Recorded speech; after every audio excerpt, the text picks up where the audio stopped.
Hi, everyone. So welcome to Tales of Eldura, episode 7, or session 7, I believe. Yes, session 7. We're so excited for you guys to be joining us tonight. So Jonathan and I are playing our way through Descent into Avernus, which we've reset in our homebrew world of Eldura, which is kind of on the brink or amping up in this war that's taken over the entirety of the plane. And so we will be playing through in the Descent into Avernus book. It's the Vantham per Villa. Sorry, I have such a hard time with their last name. Anyway, so we're in the Under the Villa map and using Roll20 if you're interested in that kind of thing. So yeah, and our streaming today is brought to you by a couple of products on D&D Duet's new shop. You can pick up Prison of the Light Eater, which is a duet adventure for PCs of levels 6 to 8, in which a temple has been discovered in the desert, and unearthing it may have some unintended consequences for your player character to deal with. You can also pick up the Swamplands Witch, which is a duet adventure for PCs of levels 5 to 7, and has your player character assisting the citizens of Festerwelt in tracking down some nefarious badness that's happening in that area. We also are joined always by a couple of the most ridiculous Labradors, and so there'll be enthusiastic and grunty participants in our game tonight. And we did have the pleasure earlier this week of watching two of our friends play through Prison of the Light Eater on Twitch. So if you're watching this soon after the recording, so at the end of July 2020, we would encourage you to go to on Twitch, Lisa Penrose's channel. Their stream was so much fun. We had an amazing time watching it. So many laughs, and you can pick up the adventures on our store, dndduet.com/shop. Here we go. Here we go.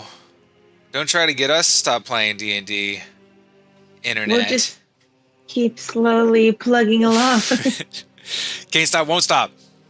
Yeah. When we left off, Gareth was cowering in the basement of a devil dungeon, sewage up to his... I guess the sewage isn't that bad where we're at. Relatively right, and you guys water. Are on walkways above it. We're sewage adjacent.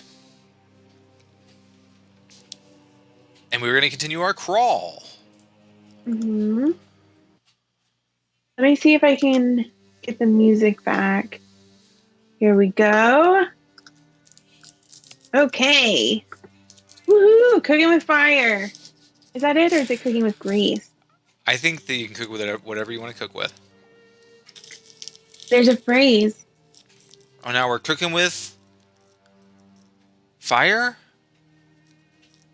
Maybe that's it.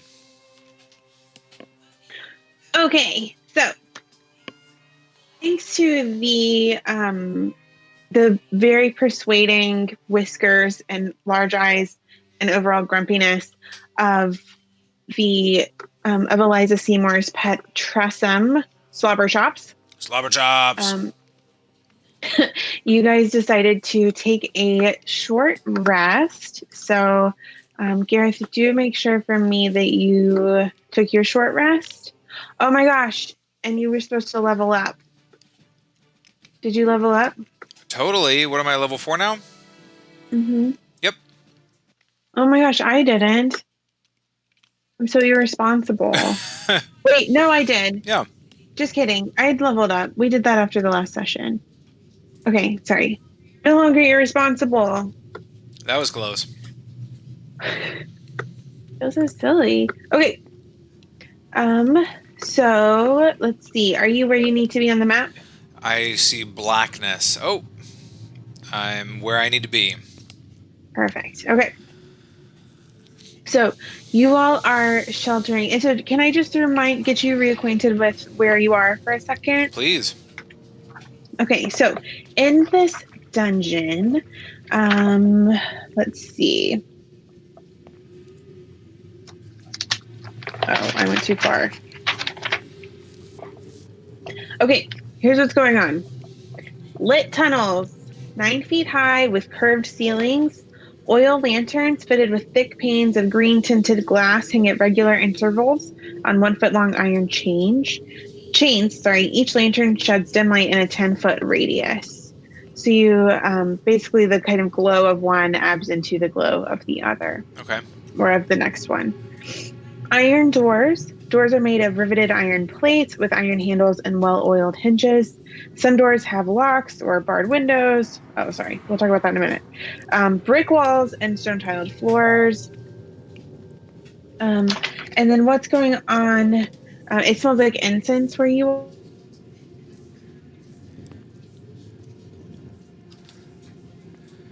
So, the last thing I heard was incense.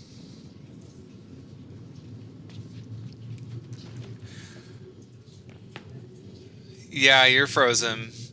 Stream is disconnected.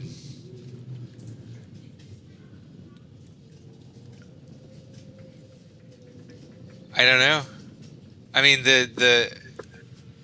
all of the things just had a problem. And then now we're back all of a sudden. We are? Okay, I'm going to find out from Twitter.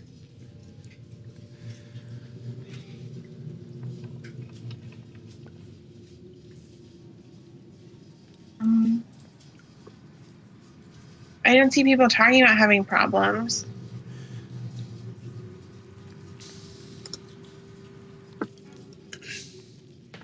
This is a good commercial for Spectrum.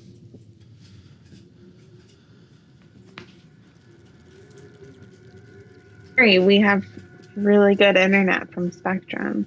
Dude, this is so... I'm so sorry. Honey, it's not your fault. Right. Do we need to like pause and reset the router, or are we okay? It's... Are we still streaming? We are not live. Wait, we are live. Okay, we just went back. Oh my gosh. Right. If it happens again, we're gonna pause. Okay. Figure something out. Do you have any friends in the stream? None. We had 2, and now we're at 0. Oh, they probably abandoned us when it stopped working. It's okay, everybody. We understand. Okay. So, thanks to... Oh my gosh, my music stopped again. I hear it. It stopped for me.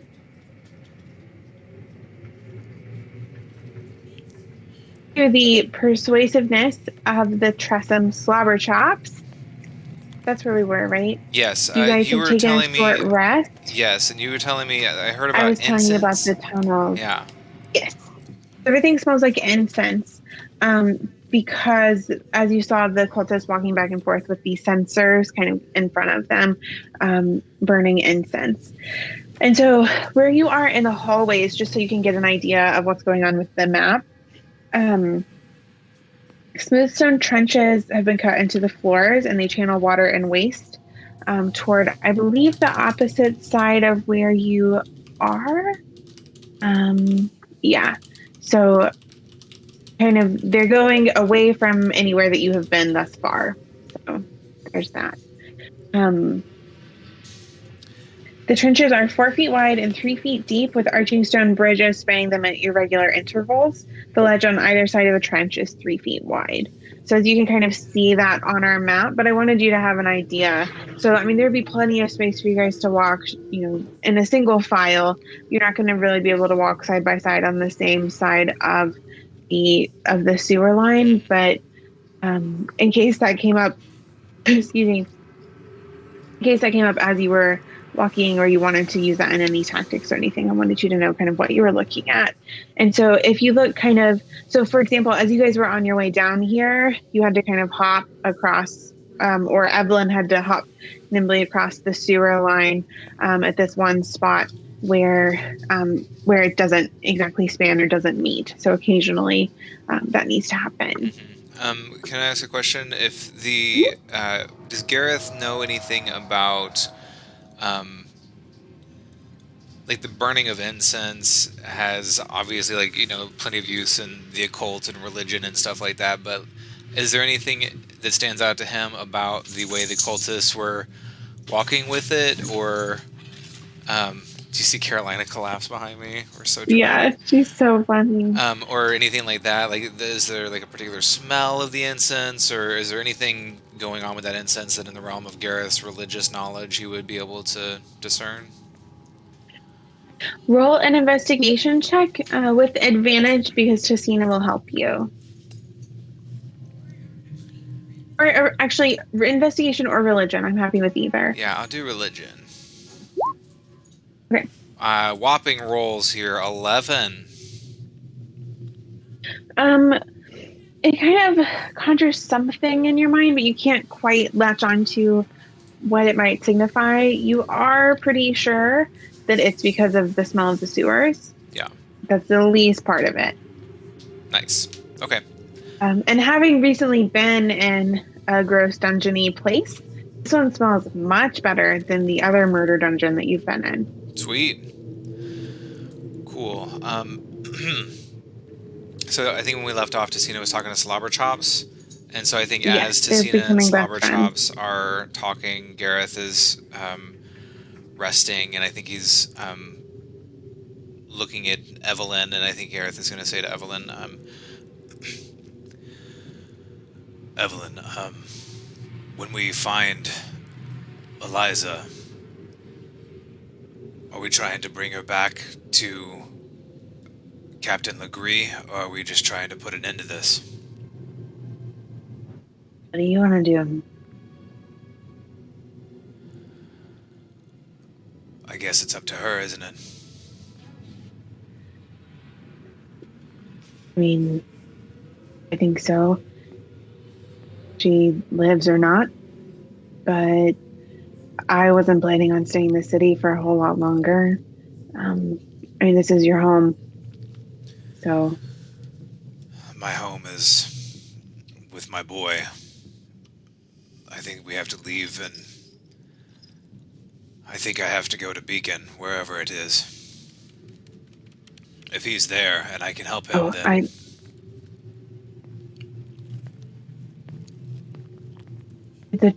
What did the tree tell you?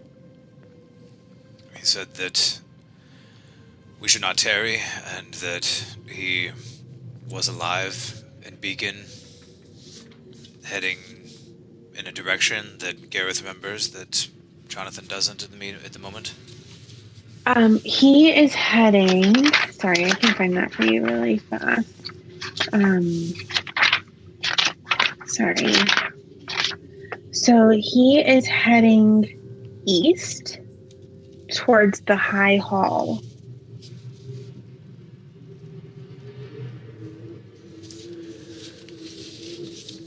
That's where I'd like to go next.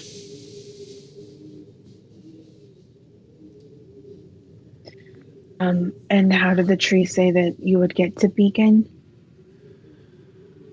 It indicated that you all would be able to help me with that. Interesting. I thought, being a interplanar agent provocateur, I might ask you if I could call upon your aid. I know it's not really it's my son. I don't know that you really have a dog in the fight, as it were, but you've been so helpful. I'd be happy to continue helping you. I do know a way that we can get to the negative planes. I know somebody who can help speed up our travel.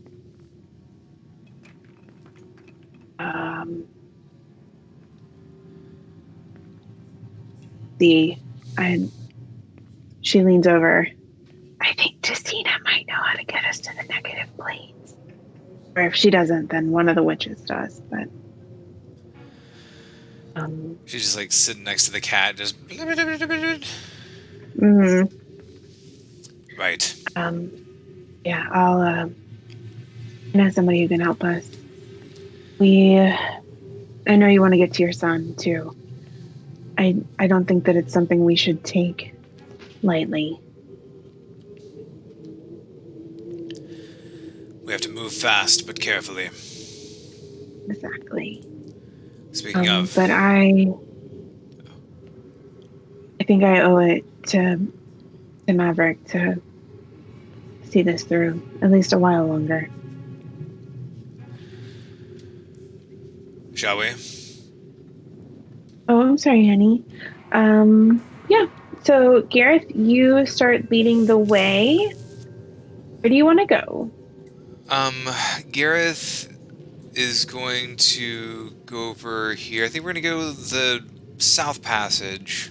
And as we go, generally keeping an ear out for any footsteps or culty chanting or devils scratching their horns on the walls or anything scary. Okay, why don't you go ahead and roll a perception check for me? I'm going to roll that perception check. Does anybody want to help me? Yeah, Slobber Chops appears, flapping next to you. Hey, gorgeous.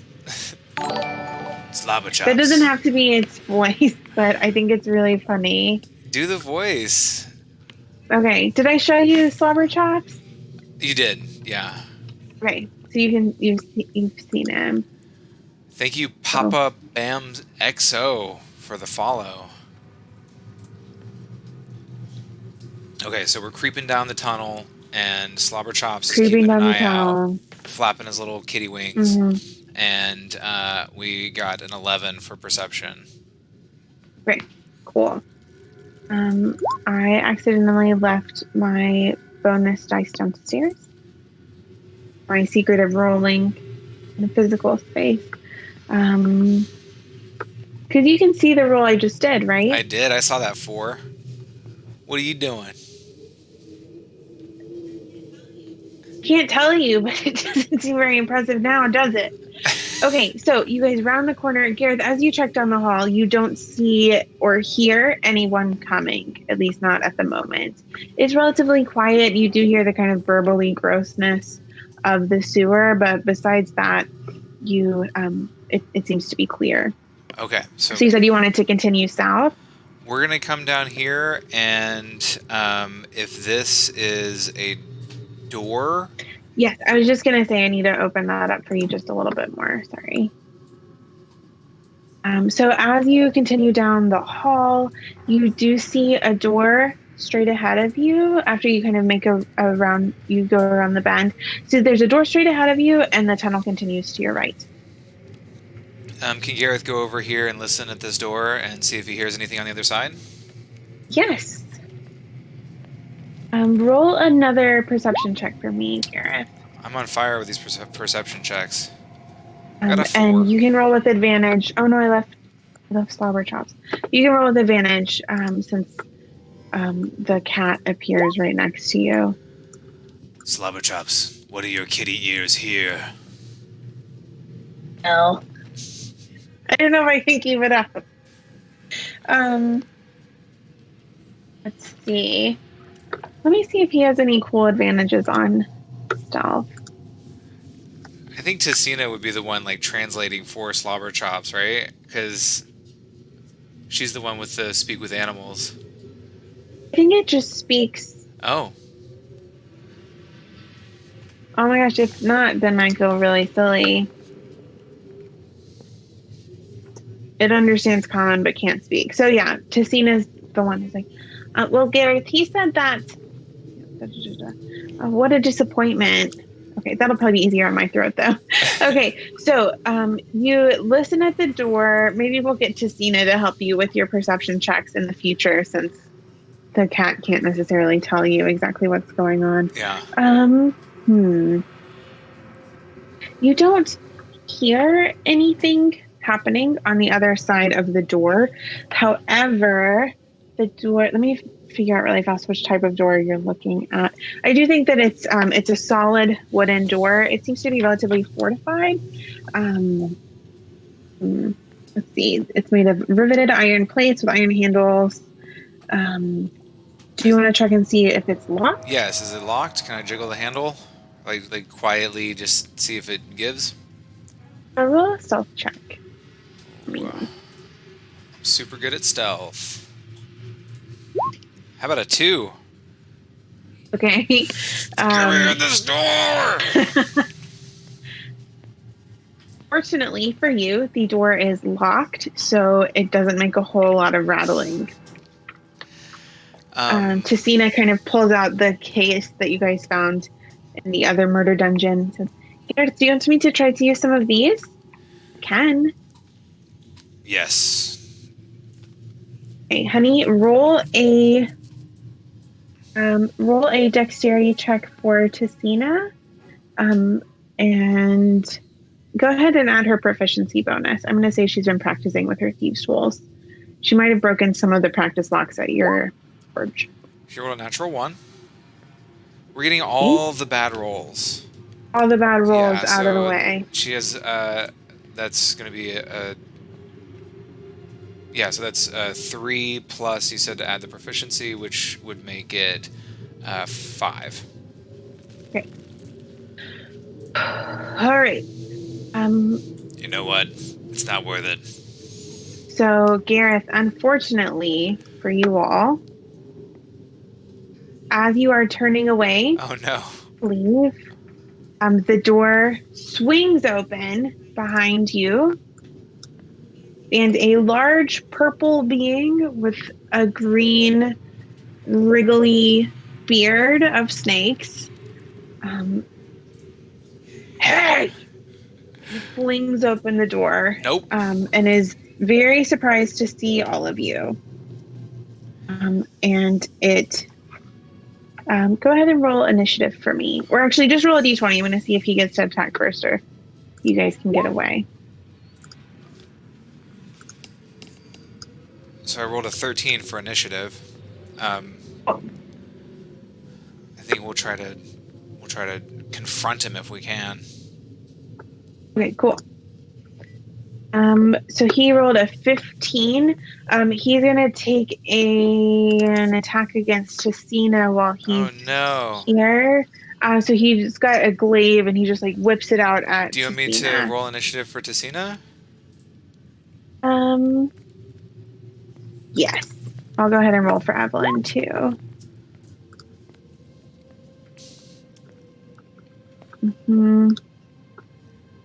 Sorry. There you go, Evelyn. Okay.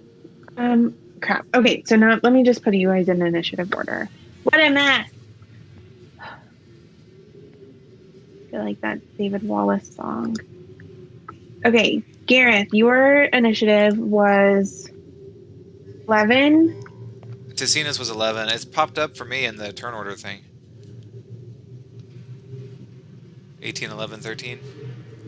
You rolled an 18? No, Evelyn rolled an 18. I rolled a 13. Okay. Oh, I see. I'm sorry. And this guy rolled a 15. Yeah. Cool. Okay. So let me get everybody in turn order.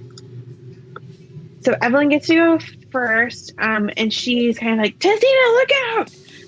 And Evelyn is going to whip another. It's going to work really well this. Oh wait, would she hurt Tesina if she used an ice knife? Yeah. Yeah. Okay. She's not going to do that. The thing. I think that she is going to do something really cool. Okay. She's going to just whip a dagger at this thing's head. Stick it in the eye. Okay, I doubt that hits an 11. Unfortunately, her dagger goes whizzing right past its head, and it kind of growls, and then it takes a swipe at Tesina with its glaive. Does Tesina have any cover from being on the other side of the door? In the door. That's how you guys are in this situation. Door, so does a 12 hit Tesina's AC? 12 does not hit Tesina's AC. Okay. I'm assuming a 10 doesn't either. Nope. So Tesina and Gareth, you are both kind of horrified to see the beards lick out across at Tesina's face, but she goes, ah! And covers her head and saves herself from the beards. Nice.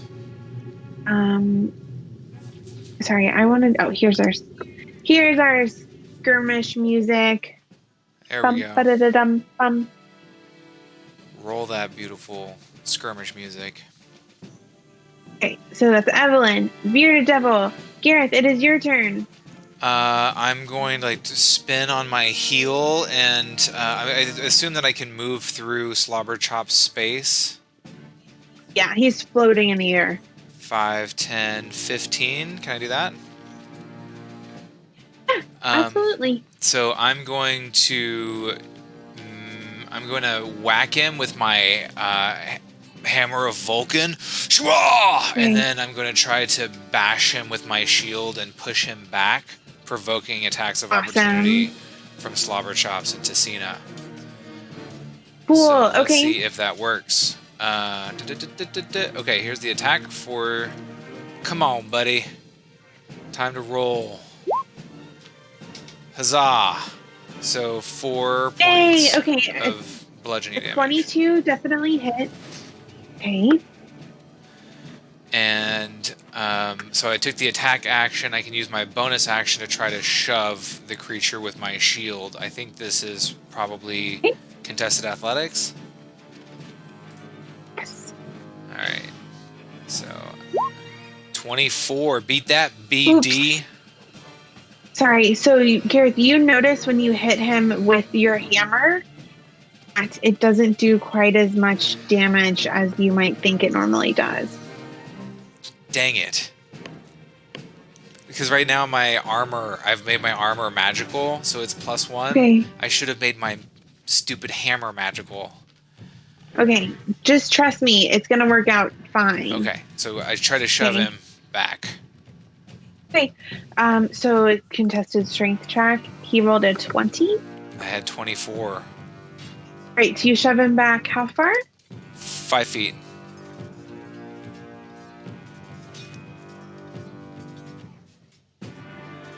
Attack of opportunity from you, Tesina, and Slobberchops. I think that maybe, is Tesina going to be able to, since... Oh, because he's still in melee with her? Yeah. You're right. It's kind of weird with, who's inside the room and who's outside the room. It's kind of your call. So the Tressam goes and slashes out at the bearded devil with all 4 of its claws, like that cat that you had when you were little.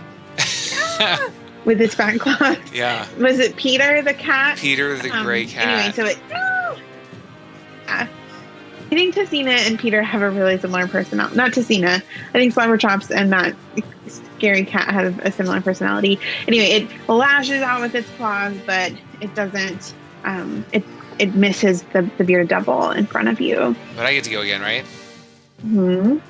Come on, buddy. So, when you make the shove attack, do you follow? Or you just kind of push him back and whack him as he goes? I just pushed him back and whacked him as he goes. So go ahead and make your attack. All right, whack attack. 8.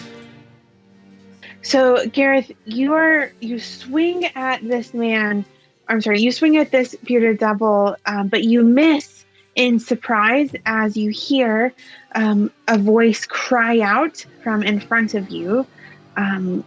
And I don't think it's very light in this room, but you can kind of see now that the devil has fallen back against against a wall. Not against a wall. He's fallen back against like not a chain door. What would that be called? A prison cell door. Yeah, a barred door. And you see a figure in the kind of recesses of that cell. And you actually, there's a second person. You hear a second cry to your left. You can see both these people, right? This person is actually a woman. It's a hell of a beard. She just has a male token. As I don't know that it's wide enough for you to see that anyway. As the bearded devil gets pushed back against the cell doors, and I hear the voice come from that direction, Gareth is going to say, "Grab it!" Interesting. Okay. Yeah.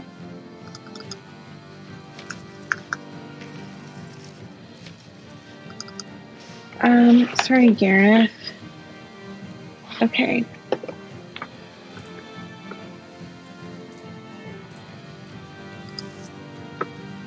Let me see about getting him in the initiative order.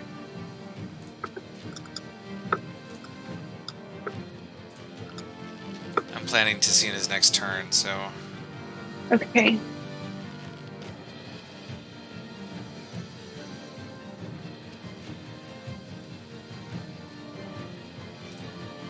I rolled really well. So it'll be Tesina and then him. Okay. Okay. So Gareth, that's the end of your turn. You rolled your attack and missed. Okay. Tesina, it is your turn.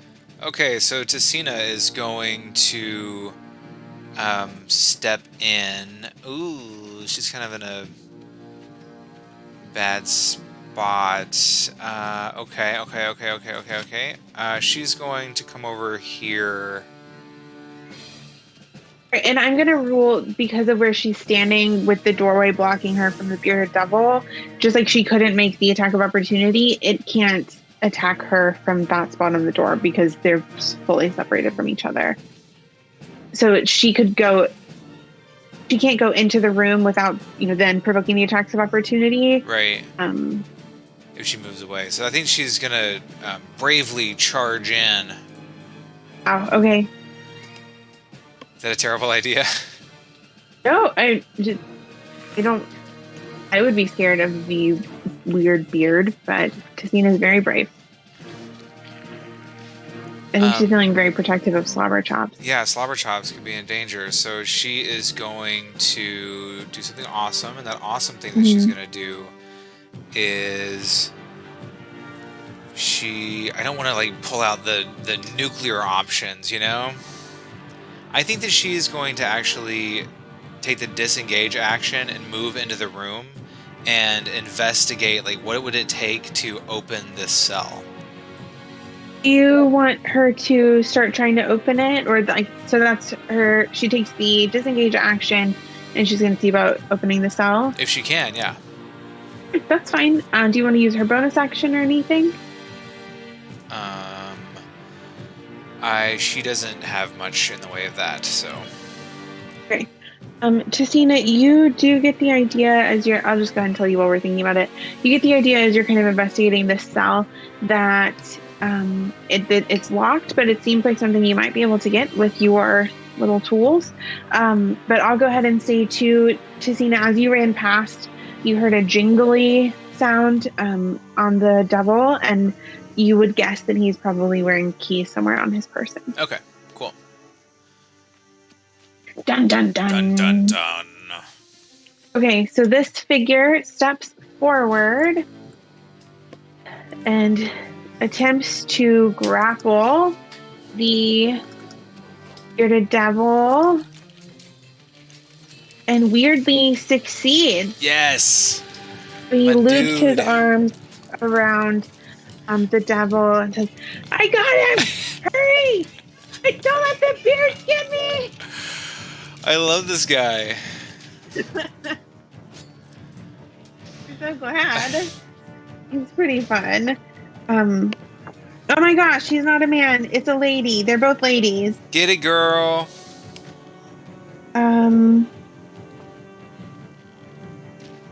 Where's my other... Okay, here we go. I figured it out. Yeah, so the lady has him locked.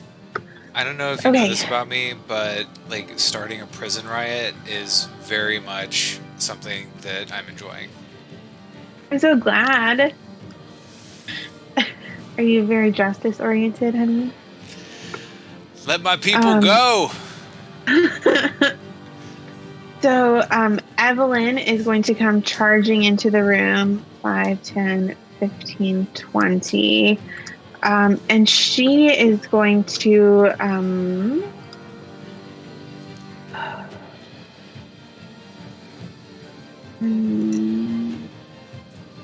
you're right, her having all these fire spells isn't like the most helpful thing that's ever happened. We're really cool though, so it's not funny. I think she might thorn whip this thing. Whip it good. Yeah. Yeah, so as Evelyn runs in, you see this long, bright red, spiky thorn appear out of her hand that she lashes across the at the devil. Rolling in that one, unfortunately. Crap. Let me roll we're gonna roll a d20 and see if she accidentally hits the person in the bars instead. Oh no. Camellia cries out. Her friend is behind the bars. As she takes 1 point of pokey thorn damage. Evelyn, she's with us. I think that she's going for it, but she accidentally hits her arm, the woman's arm. Yeah. Instead of the creature, and she cries out in dismay. Whoops. Whoops. Okay. She doesn't say that. I'm saying whoops. We're gonna just stop Evelyn's turn right there, and then let the it's gonna be the Beard Devil's turn. Who's grappled? Who is grappled? So let's see. Would it be his action to break the grapple, or his attacks are rolled with disadvantage? I think so. Yes. Great. Cool. I think that he's gonna just take the disadvantage. No, he's going to try to break out because this is kind of really inconvenient for him. And there are a lot of people.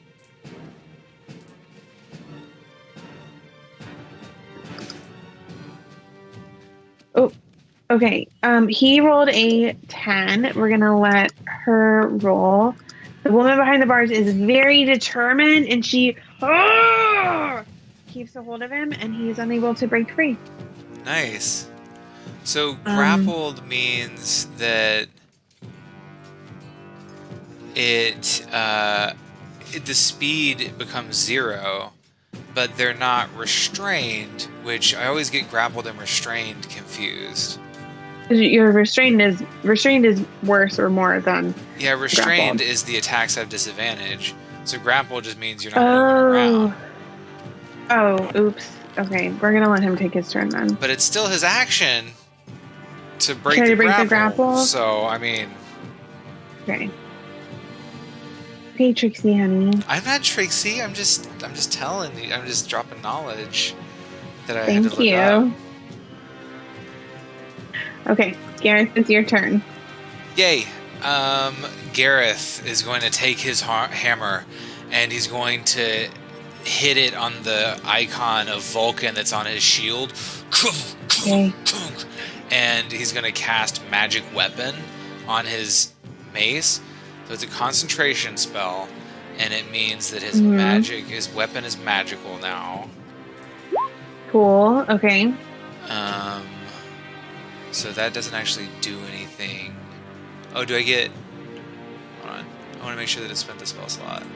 Did it do it? Yeah. Okay, so it's just what's popped up in our chat is the +1s. Okay, cool. So, okay. And then so he's going to use, that's a bonus action, he's going to take his action to swing his now magical hammer at this dude who's grappled. You close with him? Yes. Because he's grappled and because he's now flanked, you roll with advantage. Yay! Come on, buddy. The grappled attack rolls against you if you're grappled would still have advantage. Grapple creatures become 0. It doesn't say that. I should bring my agreement I here? think it's restrained. Attacks against you. Yeah, attacks against the creature has advantage. But grapple just means you can't move. It just takes away your movement. Okay. Um, Okay. but I do have this person on the other side of me. Can I still roll with advantage? Yeah, sure. Oh. So, Gareth, what did you roll? Because not everybody is watching in the thing, and just in case we want to do an audio thing later, I want them to be able to understand what's going on. I rolled a nat 20 plus 5 is 25. On his. And I rolled max on my crit, which is 6. And I'll double that dice, right? Mm-hmm, so that's right. That's 12 plus 3 is 15. Amazing. Plus 1 because of the magic weapon. I don't see it automatically added, so what is that, 16 points of damage? Huh? Yes, Gareth. So this, let's see, you said it didn't automatically add the... If you like mouse over the numbers, it'll show you like the sequence or whatever, and it didn't automatically add the plus 1. Okay.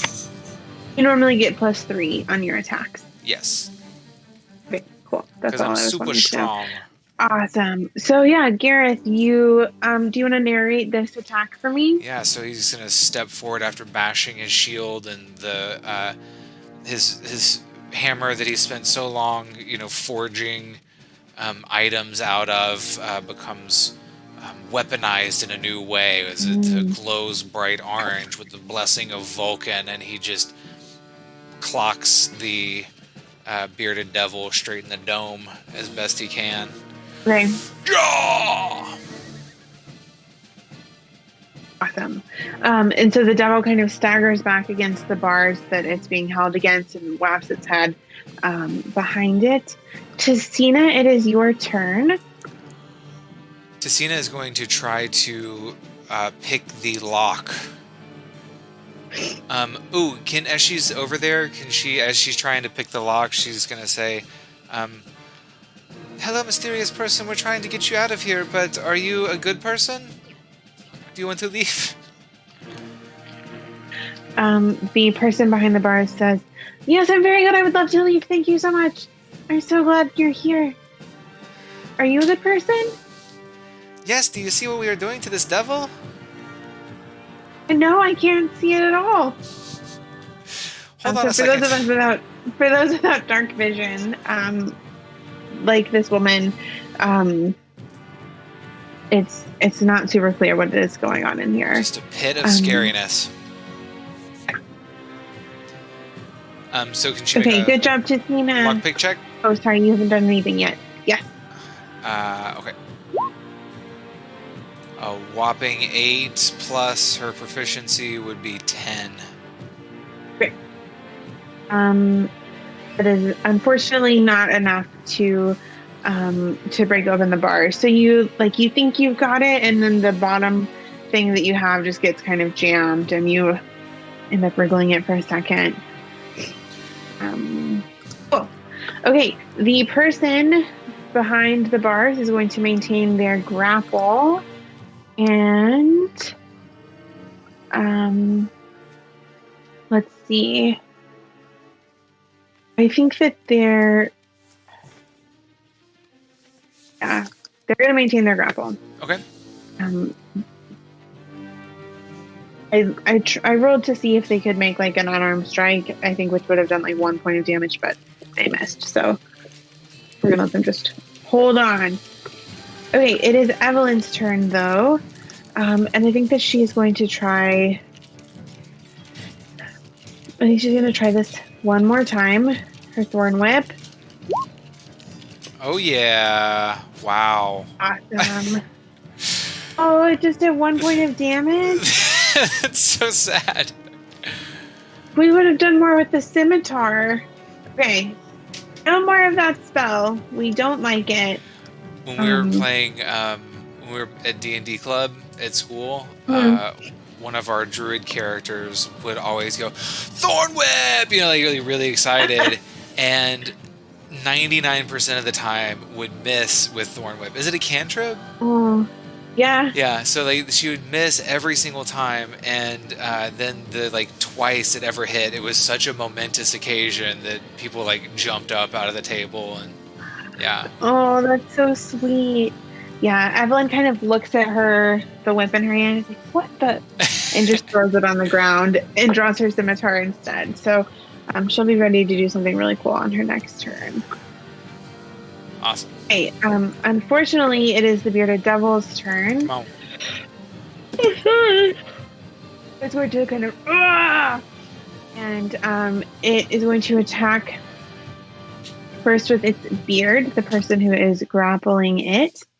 But you see the beard tendrils kind of like reaching down for this person's hands, but they squeeze their hands in against the devil's chest, and they're not able to strike. So that's good. And Gareth, he's going to swing out at you with his glaive. Does a 17 hit? No, it doesn't. Gareth just... Sorry. He slashes out at you with his glaive, but it does not hit. Okay, Gareth, it is your turn. I think that we're going to mace him in the face. 23 to hit for 9 points of bludgeoning damage. You rolled twice. Oh, for advantage. Okay. Good. I'm just going to keep rolling for 9 until I points of get bludgeoning something damage. that's good. Woo!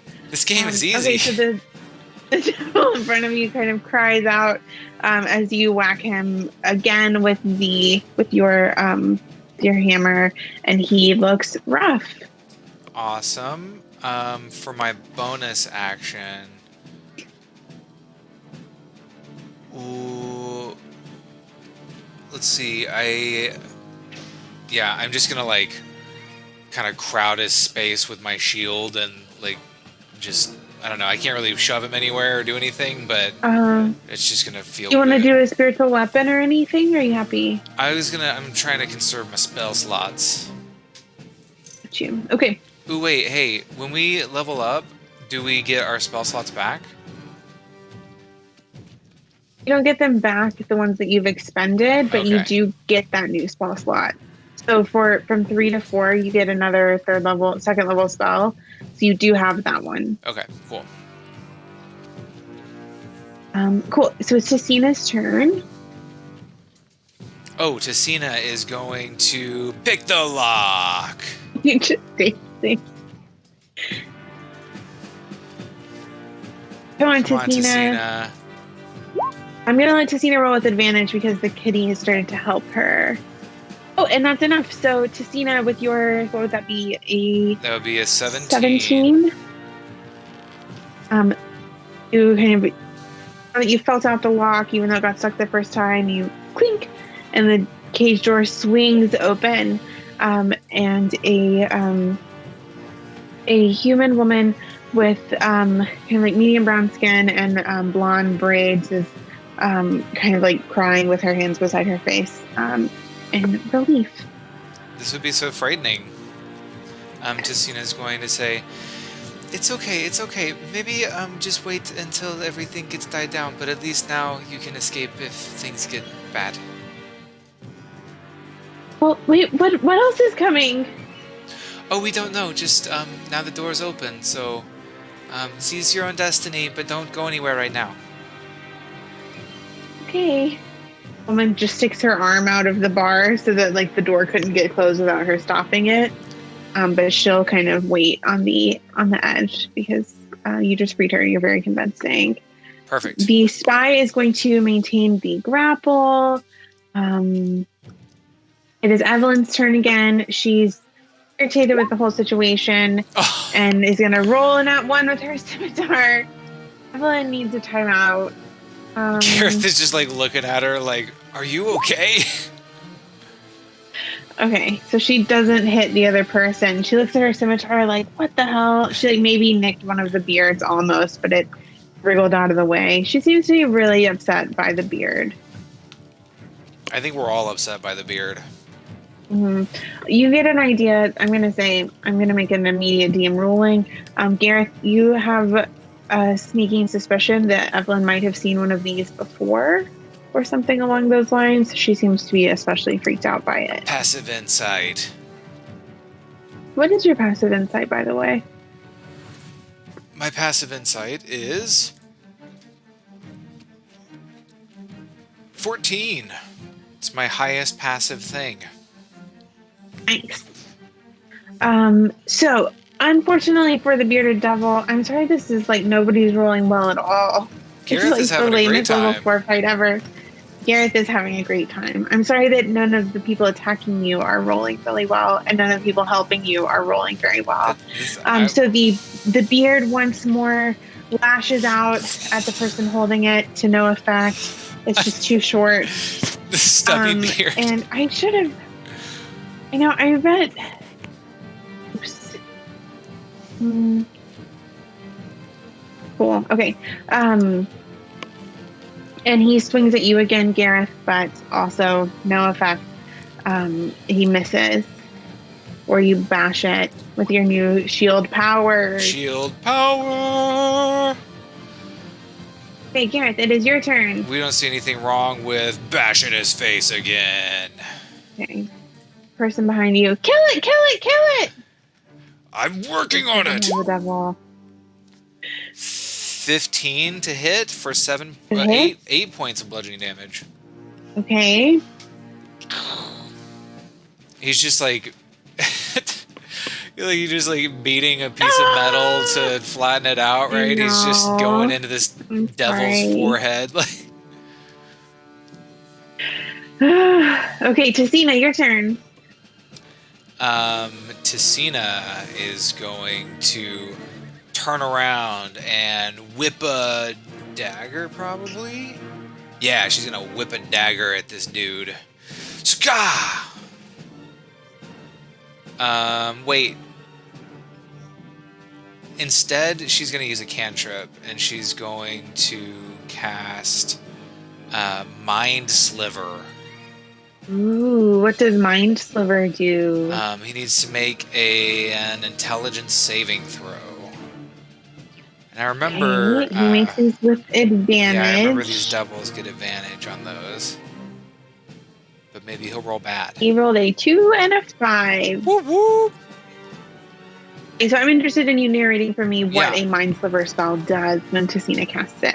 So she's going to turn around, and I think her eyes go completely black, and she, I think, snaps a dried, like a thin, hollow, dry bone, and she snaps it, and this ghostly green fire kind of briefly shows up around the bearded devil's head, and then just shoots into its ears, and his nose starts to bleed as he takes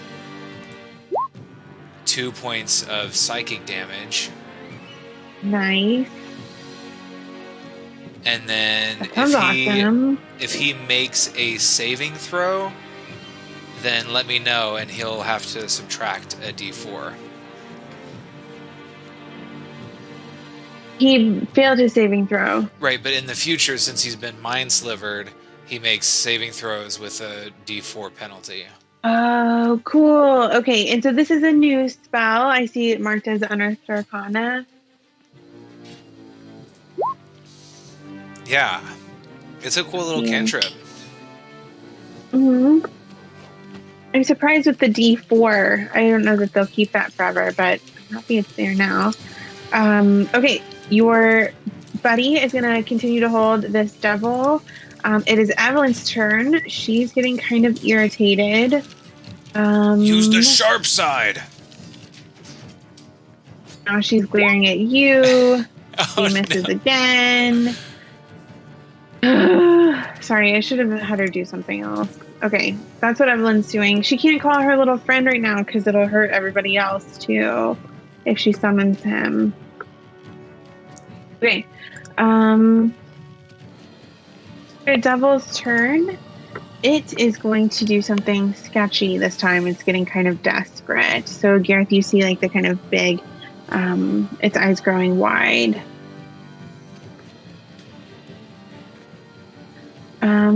Okay, 30% chance. Oh no.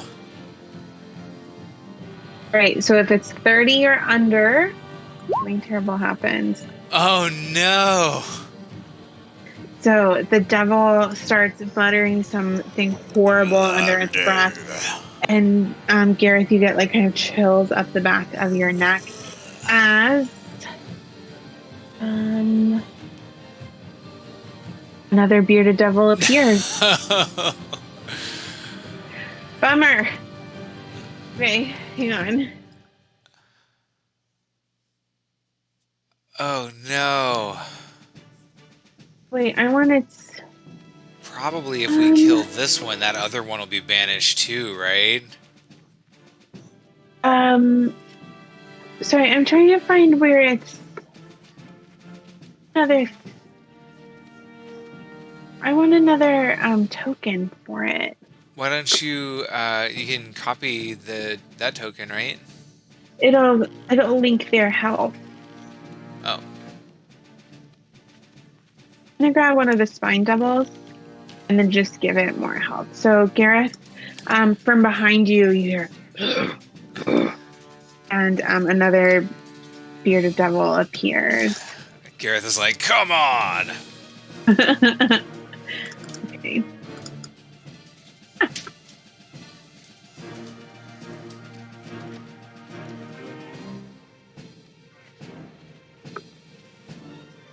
Sorry, let me double check one thing really fast, make sure I understood it.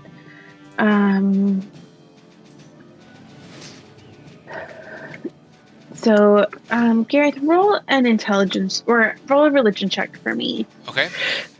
Religion check. Boom. 19. Okay. Gareth, you know that despite the creepiness of what just happened, if you get rid of the one in front of you, the one behind you will also disappear. That it's just summoned forth from hell. Gareth is going to say, don't get distracted! Nice. And it's your turn to not get distracted. He's going to, with the least amount of distraction, smash it in the face. Cool. I rolled a 19 for 6 points of bludgeoning damage. Nice. Okay. It's almost done. Cool. It kind of like roars out in frustration. Yeah. Sorry, pal. Maybe you shouldn't have been a devil prison warden. You know? Like, think about your line of work. Maybe he didn't choose it. Did you ask him? I'm just kidding. You don't need to ask him. Okay. What are you doing here? Turn. Tesina, there's a new devil in front of you. But our best friend, Gareth, told us not to get distracted. Mm-hmm. So she is going to... I think we're going to do the Mind Sliver again. And it'll need to take a D4, a minus D4 for its intelligence saving throw. Okay.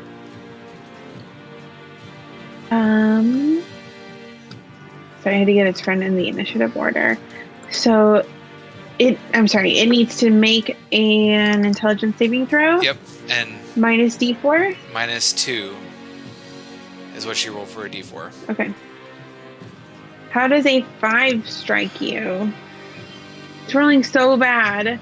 With advantage? That's crazy. I rolled 2 7s. That's crazy awesome. Last time it rolled a 2 and a 5. Well, I think that it should be impressed with itself. Not again! So she's kind of like... Yells out an infernal. I think that she's no one speaks. Kind of like picking out like from kind of various pockets and things, these like little thin hollow bones, and she's like, snap, snap.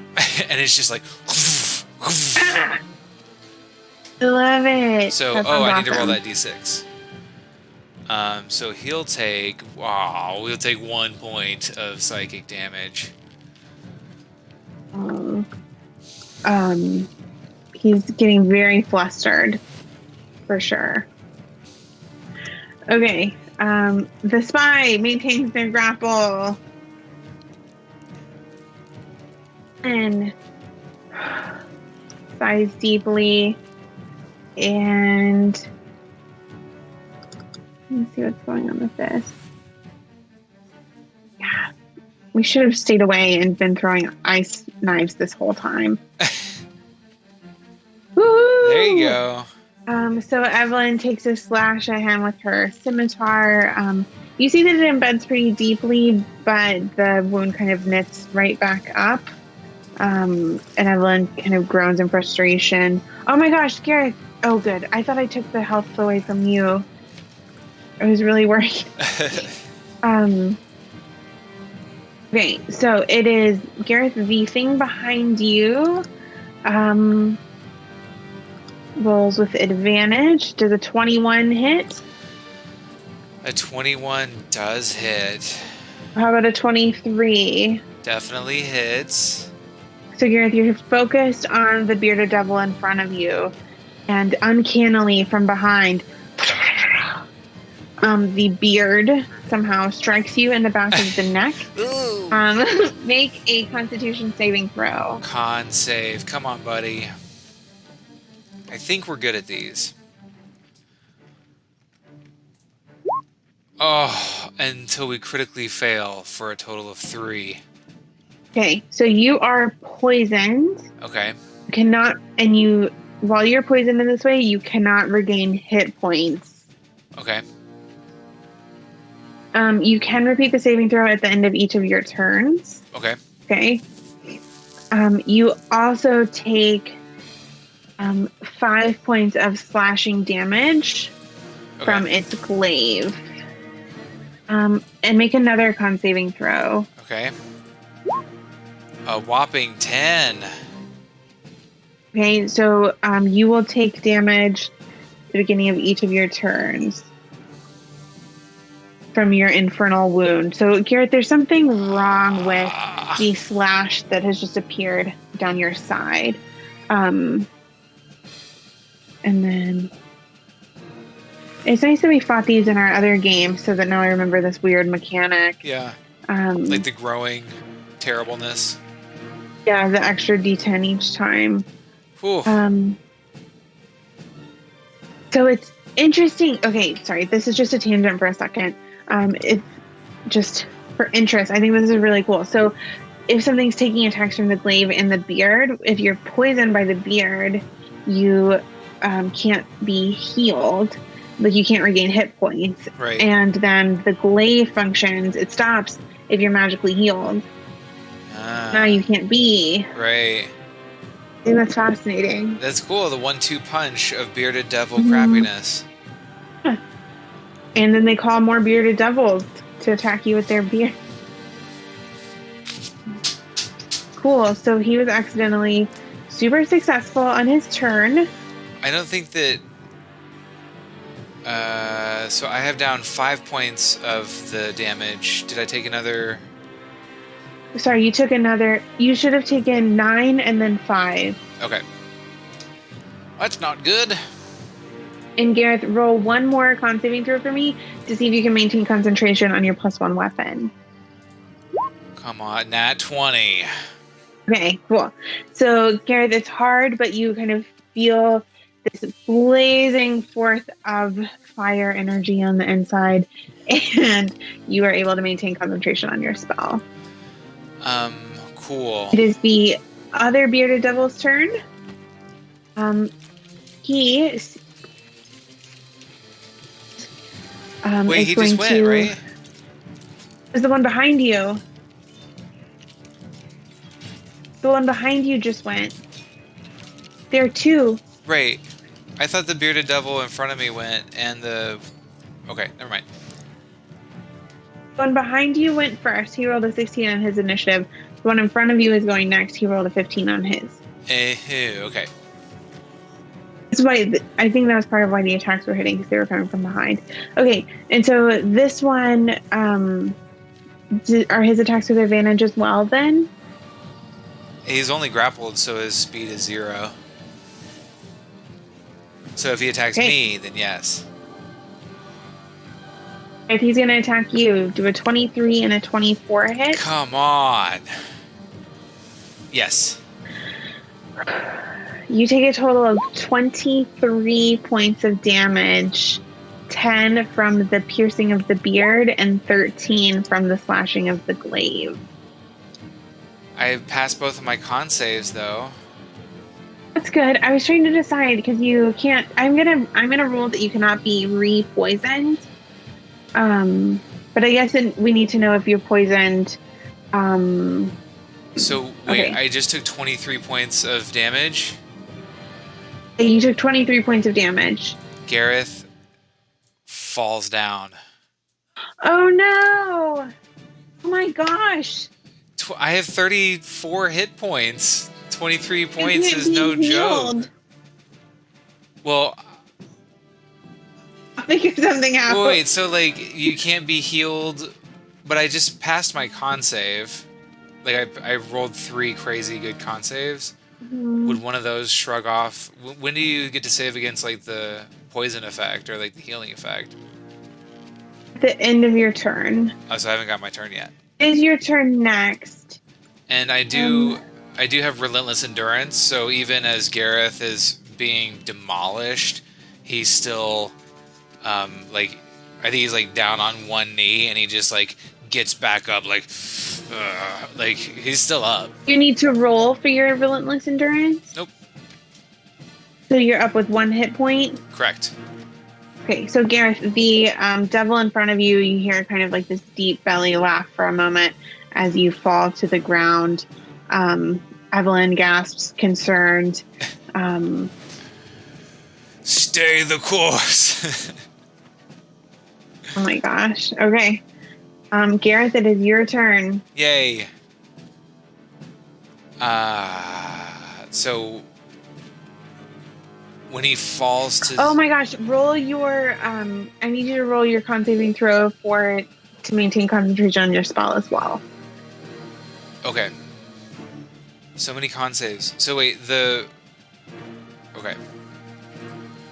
7. Okay. You lose concentration on your spell. Awesome. You were asking me something. It's cool. Hey, you can ask me. Oh, I was gonna try to use one of my 3 amazing con saves, but it wasn't like specifically called for that. Because I think I rolled more than I needed to. No, you're supposed to roll each time. So you rolled the correct number of con saves. It's just the first 2. I think that you'd rather lose the spell. Because the first one, you can't regain hit points. The second one, the wound won't close up, right, and you take extra damage on each of your turns.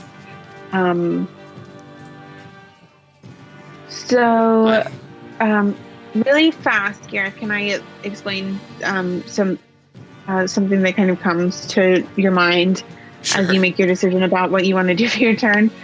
Okay.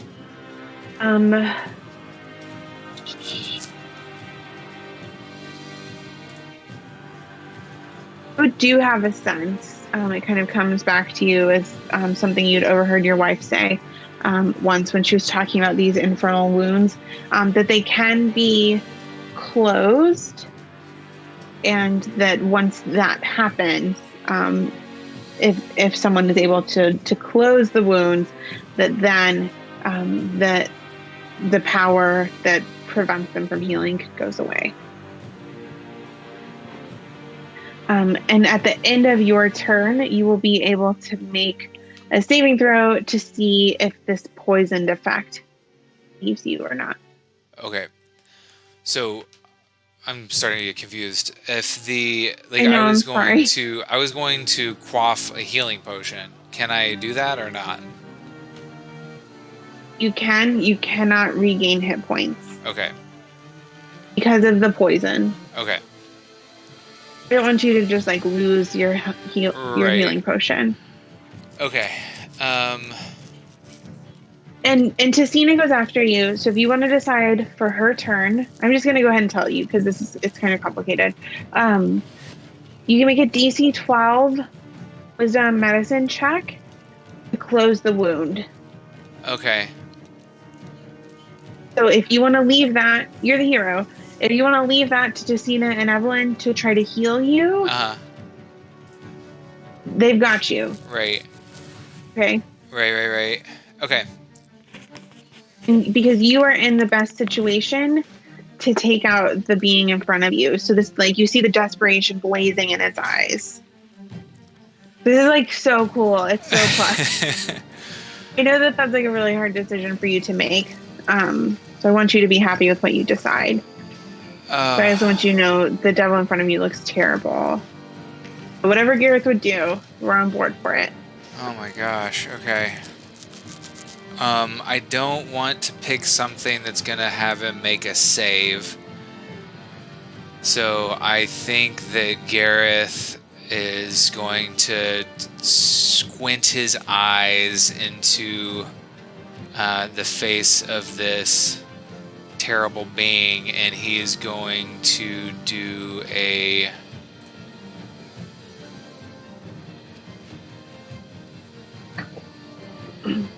He's going to use a first level spell to do a Searing Smite. He's going to like bonus action Searing Smite on his hammer, so it's magical. Okay.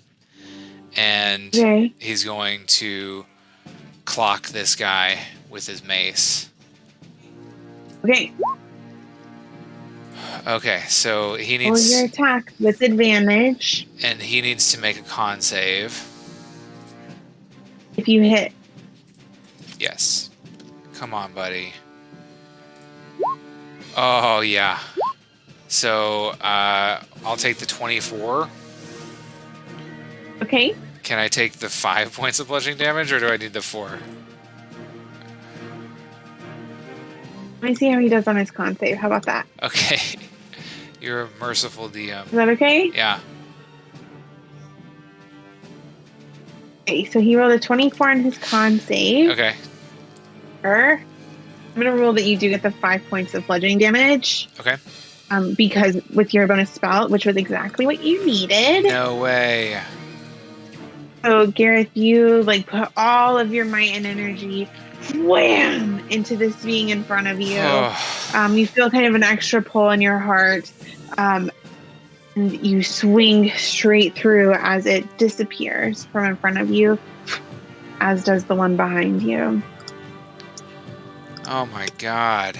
And Gareth is gonna like kind of crumple, like feet out in front of him on the wall and like kind of clutch at his wound and say, that was too close. Evelyn is gonna run over and pull out some bandages. And Gareth can help her with that. It won't stop bleeding. Okay, yeah, will you help her? Yeah. There we go. Cool. Okay, yeah. So you get your wound all sealed. You're okay. Yay! Jesus Christ. That was crazy. It was like we were whooping so much ass, and then all of a sudden, it was super bad. Imagine if I had remembered that it could summon friends sooner. Jeez Louise. I like to think it was just really cocky, and that's why it didn't have more friends sooner. Yeah. I'm so glad you're okay. My God. I'm so glad you have the special, that special ability. That would have been like. I mean, figure out something really magical for you. Yay! Yeah, Relentless Endurance has come into play twice for Gareth. Did you get it earlier this day, or was it another day? That was a different day with Amric, so we slept since then, so I still have it. Okay. Oh my gosh. So yeah, Evelyn's kind of kneeling by your side. Are you all right? That was terrible. And she's helping you bandage the wound, which you guys are able to. You're able to kind of staunch the blood for Tesina is going to run over, and she's able to get this other person out of their cage. And I'm gonna. Do you guys close the door behind you just to kind of Oh yeah, prevent we don't anybody from want coming more up? friends. Gareth is gonna quaff a healing potion. Good. Okay. So he heals 6 points. Nice. Gareth is like, that was hairy. Gareth, I'm gonna let Evelyn do some healing for you in just a second. Okay. I think. I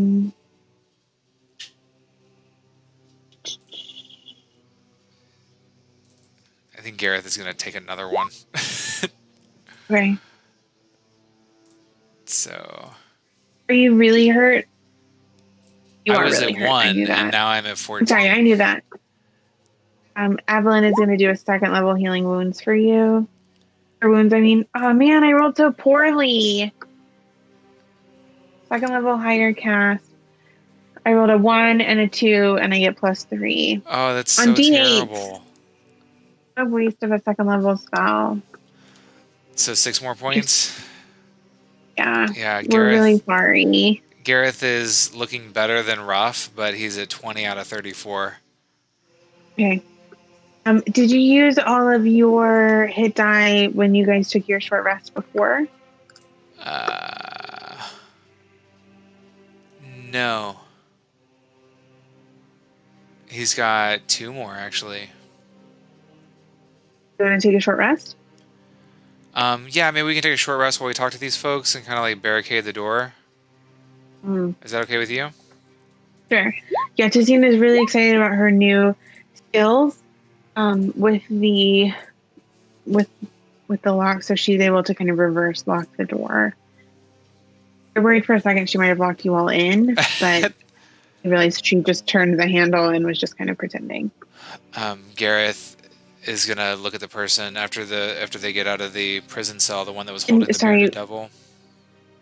Hold on for 1 second. Are you all the way healed? I'm at 28 out of 34. I rolled terrible for my hit die. Okay, you heal 7 more. Aww, I'm all the way better.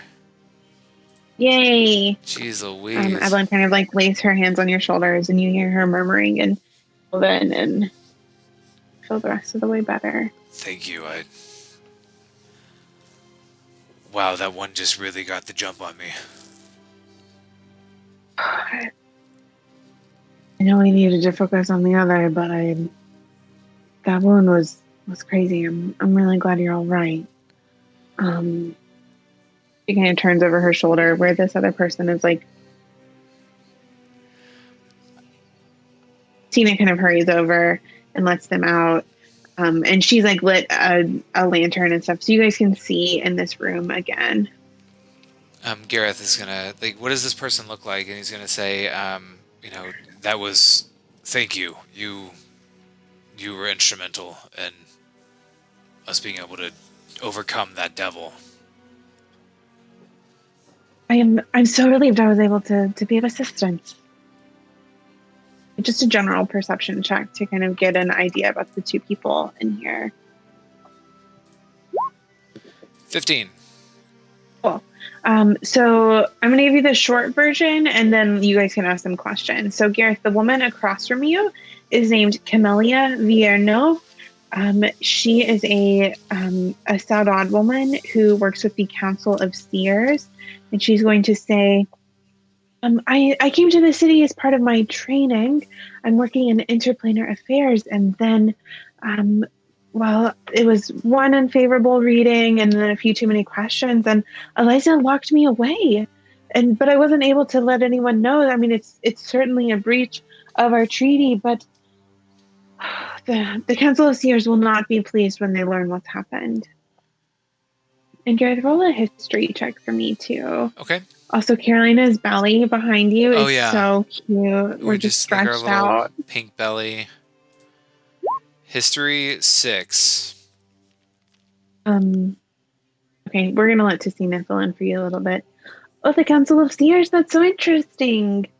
And so you pick up on some of Tesina's questions to this person. The Council of Seers is a neutral organization for the most part who kind of oversee some of the different goings on in across the realm of Eldura. So I don't know, Gareth, you would feel super positively about it, but the Council of Seers are kind of employed by various by either side in the conflict, and as well as by other neutral parties in the conflict to kind of help lead and guide. So they might advise about investments or where something should be sent, Okay. but they are supposed to remain neutral. Yeah, there is. It reminds me of kind of like these entities in Dune that would sell their kind of divination or like what they could see services. Right. Yeah, Yeah. that's cool. And not all of them are Saudade, but it strikes you that this person is. So she's already likely an interplanar traveler, and that's something that she was kind of specializing in more. Evelyn kind of sizes her up really carefully. The other person, do you want to talk to her for a second? Sure. The other person, when she calms down, is Bay Hiltak. And she says that I am a servant of Lucifer, actually. I'm here looking for a very important device that I believe that the Seymours have hidden beneath their home that was not theirs to take, and my lord is most anxious to get it back. It's quite evil. A large shield. Gareth is like, hello.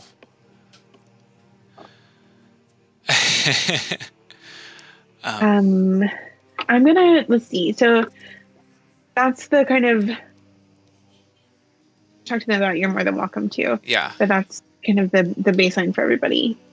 Gareth is going to ask Camellia, Eliza locked you up, you said, after you did a reading for her that was not so favorable. Can I ask you what that reading was? What did you see? Oh, certainly. I believe that I saw you. Oh? I foretold to Eliza of an incoming force that would be attempting to stop her visions, and well, at least in my reading, you were successful, if that makes you feel any better. I also warned her about Rurik and said that he would probably betray her, and I think that the two of them did not appreciate me saying that and locked me away. Thank you, that's very helpful. How long have you been here? I'm not sure, to be honest. That Brute wasn't the kindest supervisor, as you might imagine. No. One last thing. The Saudade are noted interplanar travelers. Do you know anything about getting into the negative planes? Oh, certainly. I think that you would need someone who could cast a spell that could get you there, or there are certain magical beasts that can do it for you as well.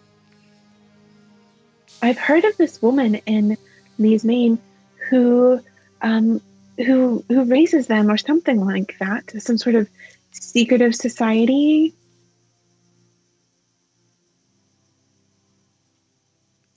Does that seem to trigger any thought or reaction from Evelyn? Roll an insight check, Gareth.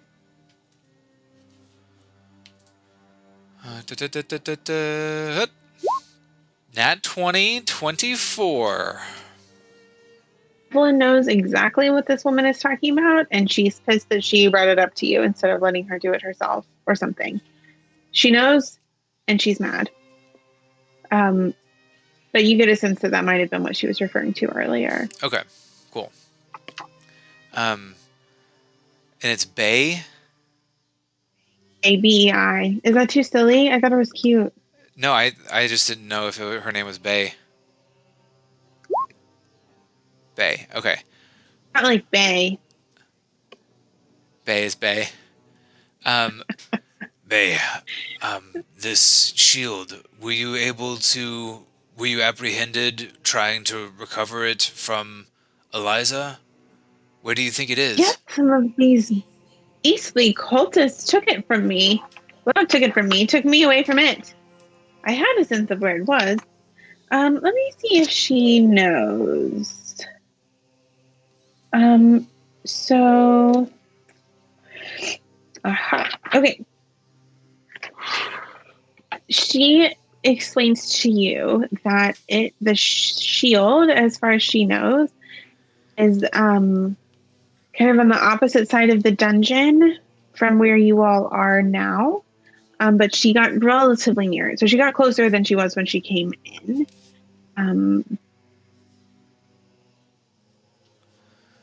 This shield, what is it? You said it's evil. What properties does it have?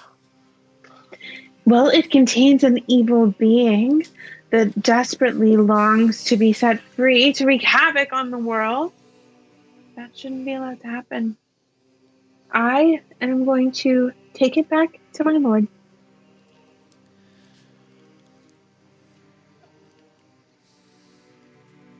Is that what you intend to do next? Yes. Will you help me? Do you want to meet him? He'll be so pleased with us. We've met some of Lucifer's entourage. Oh, how interesting. Aren't they so nice? They are so nice.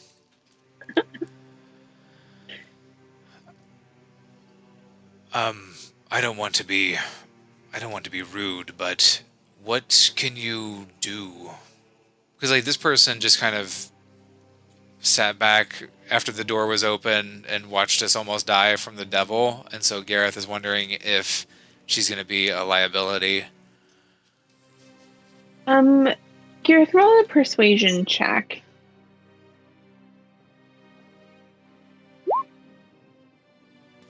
Whopping 7. I am very helpful and supportive, and I will understand how the shield works once we happen upon it. I'm so surprised you were captured. That's so nice of you to say.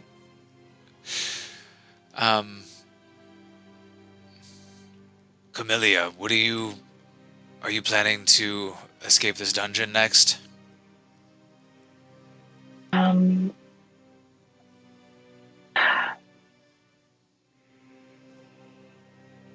It sounds like you need to report to the Council of Seers. I will need to report to the Council of Seers at some point, but well, for the present, as my rescuers and with some of the other things I've seen that I kept to myself, I think that you might actually be in need of my help. Well, yes, I think so. I'm really good at navigating difficult to, or I guess sketchy places, kind of like where we are. Awesome. Let me see what else she's good at. Do you need a weapon? Yes, if you have one, that would be great. You should have some just lying around. What does she like to use? She usually uses short swords. So Gareth is going to use his ability, and he's going to take a couple of ball bearings, and he kind of goes off to the side for just a minute and kind of lays them on the cobbles or whatever the dungeon floor is, and Stone floor. And kind of puts his hand down and starts chanting to Vulcan a little bit, and like there's like some orange fire kind of coming over the ball bearings and his hand, and I think like he's gonna take his hammer and chink chink chink, and it looks like almost that it's a totally magical experience. And then when he rises up, he's got a short sword that looks of excellent quality. That's so cool. Is it magical? Unfortunately, no, but Okay, that's still a really cool ability. yay. Oh wow, thank you. That's so kind.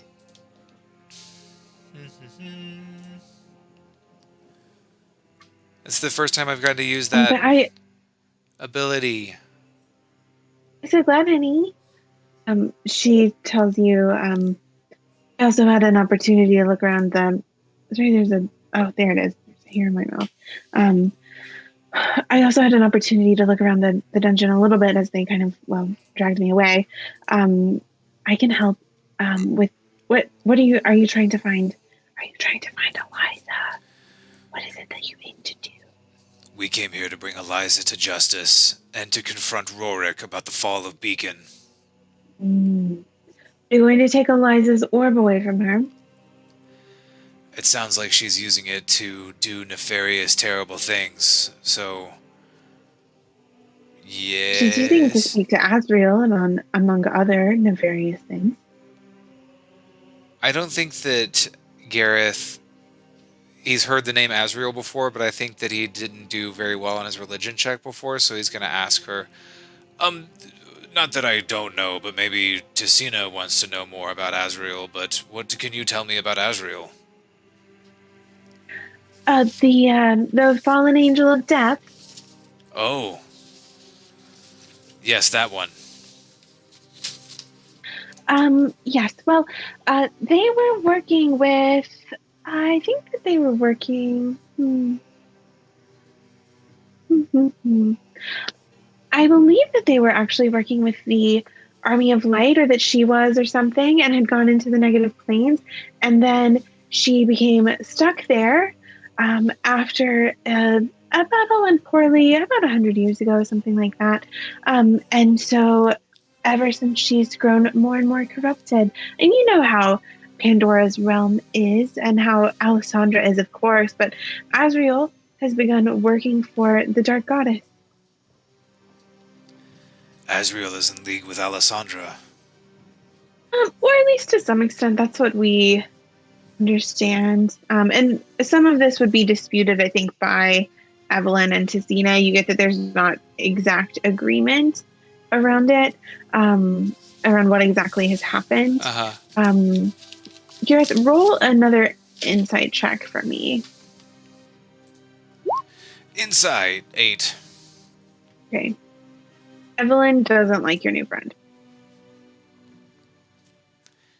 Sorry, so she keeps explaining and says, I don't know that she's exactly in league with her, but that is how, well, maybe we should see what Eliza says about it, but I believe that that's kind of why she's been doing what she's been doing. That's part of why I think I got locked away. Do either of you know this dungeon well enough to know where Eliza is? I do. That's Camellia. Sorry, I accidentally mixed up their voices. So you know where Eliza is, and you know where the shield is. I can definitely find it. I think that we have to go over the most important thing right now, and I think that's confronting Eliza. I think confronting Eliza will make dealing with the shield easier. So I think that that's where we should direct our attention next. Good idea. Okay. So Gareth, I'm going to have I think, honey, what do you think about taking a break now? And then when we come back, you guys can go to confront Eliza. Yes, I was just going to say it's 8:40, and I think it would be a good time to take a break. So we'll take a 15-minute break, and we'll join you back here at 8:55 Eastern for more Tales of Eldura, and you can check out the epic confrontation with the devilish dilettante Eliza Seymour. Nice. Yeah. So we'll be right back.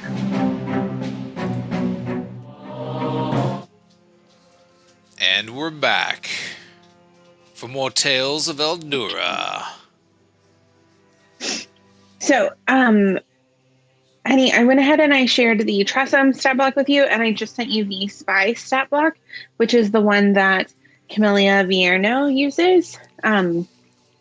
Because I wanted you to have, like, if you want to use the sneak attack or the cunning action, I mean, she's basically a rogue, but any of those things, or if you wanted to kind of use her stealth rolls for the group, I wanted you to be able to do that as well. Cool. Thank you.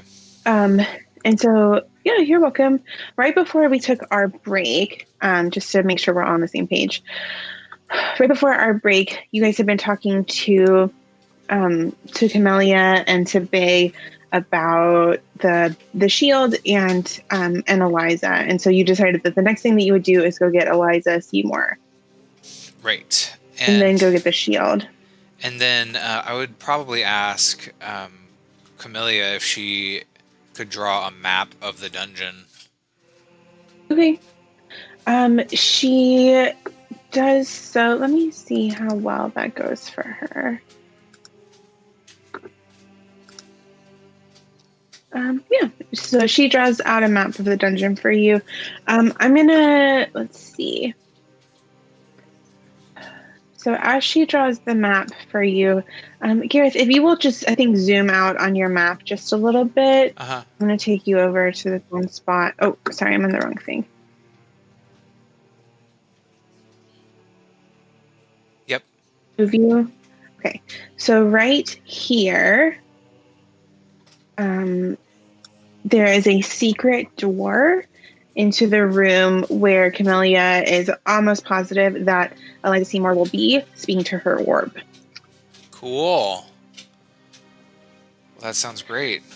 She explains that you guys will need to be careful to not create too much of a ruckus, because I'm going to open up the map for you a little bit more if you want to keep looking north. Because there is going to be a room full of, there's like a ritual chamber for kind of some of the offerings to Azrael in the next chamber, and it's often patrolled by a demon of some, or a devil of some kind. Yikes. She also lays out for you.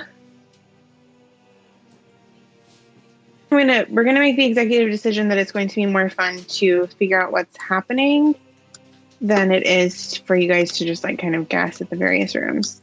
Okay. So where I've just redirected you, so it's kind of further down that same tunnel from where Eliza is where she says that Rurik will be. And Bay kind of exclaims at that, thinking that, and she says that she's nearly positive that Rurik is with the shield. Ah. I thought the shield was going to be to the north. Cool. Let me see. I think there's one other important room. She also lets you know. Sorry, this map is really big. Where is it? Yeah, it's ginormous.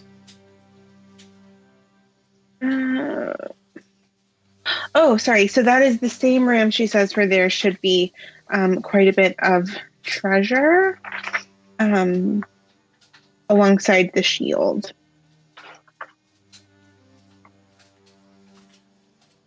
Well, that sounds good.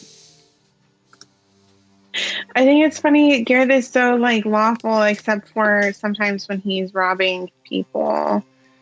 I'm robbing devil worshippers, so yeah. It's okay. It's fine. That makes it. It makes it okay. Okay, I got you. And goodness. So she. Sorry, I'm opening up the map for you. You guys, she's just pointed out all the important places. Yeah. But this way I won't have to worry about it later. So to the north, some other things going on are mostly like where the different cultists kind of live and dine and stuff like that. So, yeah. Okay. We made some pretty good decisions so far. You guys have done really well so far in terms of navigating the dungeon. And I'm sorry if you wanted to if you want to go in and out of every room, we totally can. And if you wanted to discover them all for yourself, we can. I just thought you found this person who knows what's going on. Right. So. And you asked her the question. So that's why now you know all the things. I love knowing the things. And okay. Gareth isn't somebody who has a death wish. And so if knowing all the things is great and helps him pick directions to go that are not going to result in his imminent death, Right.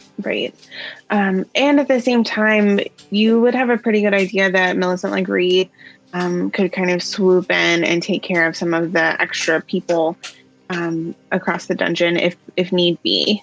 Mm-hmm. So you guys don't need to necessarily go through and kill everyone. But it is going to be difficult for her to make a move against Eliza without some sort of proof. Right. Or without something along those lines.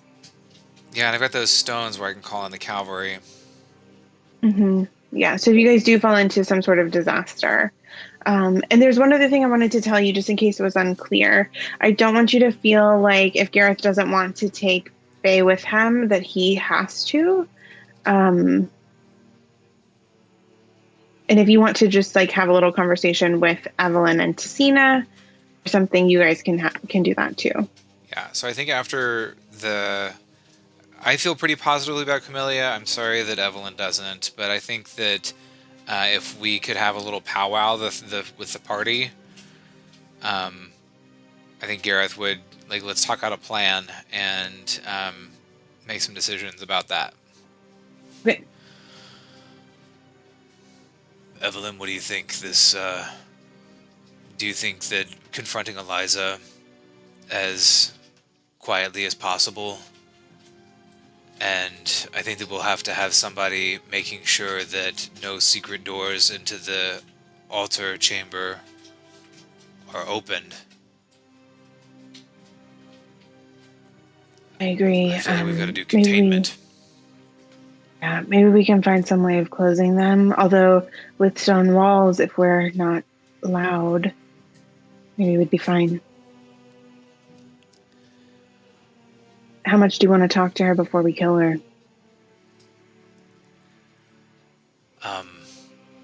I think that as we go in, Tesina, maybe you can do that thing that you did with the housekeeper upstairs. So Tesina can come in and cast friends on her. Okay. And then, I don't know, I don't think that we'll be able to talk very much. Whatever we can do to prevent her from... I'm worried that she's going to be able to summon one of these bearded devils or something like that if we aren't quick enough. So I think that I'm going to go in with... Gareth is going to have silence readied. Mm-hmm. That sounds awesome. Is if he sees her... So Gareth, before you get too far with this plan, I'm going to DM rule. Camellia kind of appears over your shoulder and says, I'm sorry to interrupt. I couldn't help but overhearing. She's not magical? No, I mean, she's a noble woman. I think she can see, actually. I think she's been somewhat blessed in that regard or something. And she can maybe... she hit me with a couple pew pew kind of things, but magical. So honey, she can't summon a demon. I mean, she can't summon a devil. Right. She can cast she can do a little bit of cantripping. So I don't want you to go in thinking she can't do anything. Right. But Okay. And Camellia says, really, she's just more hardy than she is anything else. A determined person. And she is certain that she is the hero in this situation for the city. Yes, those cavorting with devils are oftentimes heroes. It's certainly not ideal.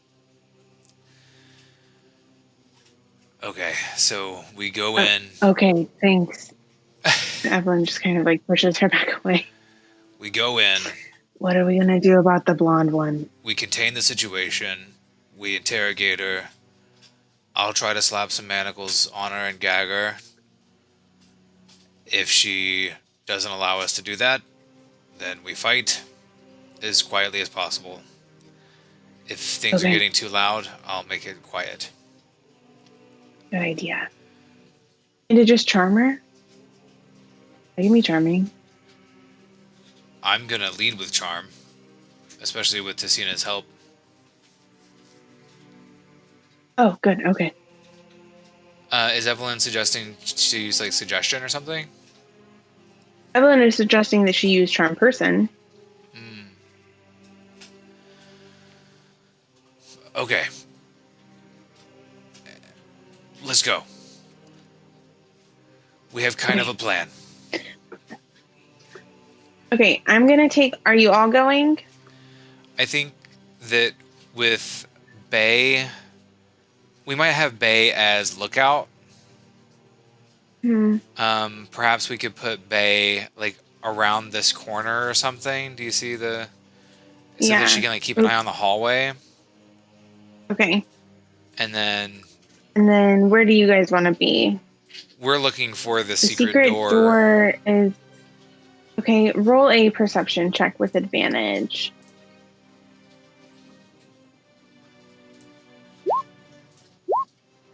$16. Okay. Yeah, so Gareth, you are able to find the secret door here. Check for me. Stealth check? Mm-hmm. You can use base stealth. Oh. I'll keep that 16 if it's okay. Did you roll with advantage? I did not. My rolls are with disadvantage on it. So 16, and then I don't have the actual stats for the spy. I just have the traits and actions. So 16 plus whatever they use. Oh, okay. So it doesn't add anything for it. Oh, it rolled a 17. It rolled for Gareth. It's weird.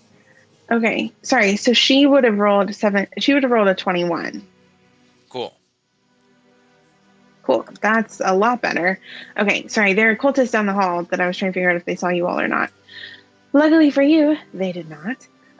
So you guys, oops, I almost forgot Slobber Chops. Do you want Slobber Chops to stay and watch Bay? I think Slobber Chops... I don't know. How does Tesina feel about having Slobber Chops like on her shoulder? On Bay's shoulder or on her own shoulder? On her own shoulder. Tesina whispers to you, Gareth, I think if we leave that one by herself, that she will go to try to find the shield by herself. Oh, gods. Don't do that. Slobber Chops. Tell Slobber Chops to watch her. Okay. Doesn't she seem very dedicated to you in a not the best way dedicated? She does seem simple-minded that way, yes. Blind devotion is such a turnoff. Perfect. Okay. So Slobbertops is going to keep an eye on Bay and help her as the lookout. So you guys are narrate for me how you want to go through this secret passageway. And it's basically just an impression in the stone. So you kind of figure out that like once you can see it, you find the impression in the door. And it's just going to swing inward. So very sneakily, I think that maybe we'll get Camellia to do the actual like door opening. So like Camellia will open the door and Gareth will kind of slide in to the room. Okay. And then he'll judge what he's going to do based on what's going on inside the room. If he can, like, sneak up behind Eliza and grab her and throw a hand over her mouth or something before anything else, then he would. But I think it'll kind of depend on what's going on in the room. Okay. Cool. That sounds like a plan to me. So, Camellia puts her hand against the door. Slowly pushes it open. Let me see how stealthy she is.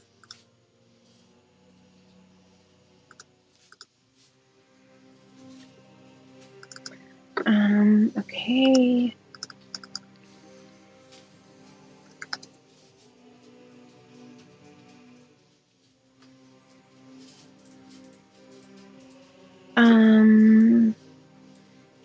Sorry. Eliza looks so friendly.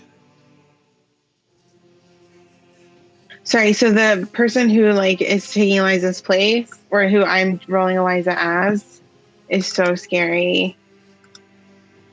She reminds me of Lady Wachter from Curse of Strahd. Here. So she's in the book, she's Duke Thalmara Banthampur, and she's just like this super buff old lady who's really scary. That's amazing. She looks terrifying. Yeah. I think it's funny that she's still, like, in a dress and pearls and everything. Yeah. I do declare I will beat your face in. Oh! Wham! On her strike. Yeah. Moving a slightly different way with Eliza. Okay. So, Camellia tries to push the door open really, really quietly. And Gareth, you don't hear a thing on the metal as she pushes it open. Yeah, not the metal. You don't hear a thing on the stone as she pushes it open. So we're going to rush in. Quietly. As you rush in, you see 2 rows of tall wrought iron candlesticks. Wait. Oops, that's not the right room. Just kidding. This room is lit by a pair of tall wrought iron candlesticks. That worked out. In the northeast and southeast corners, 9 candles burn atop each one, casting flickering light across a claw-footed altar carved from a single block of obsidian, which has on top of it a glowing white orb with kind of smoky, twirly lights inside of it that is floating off of the black altar. And the Eliza Seymour is...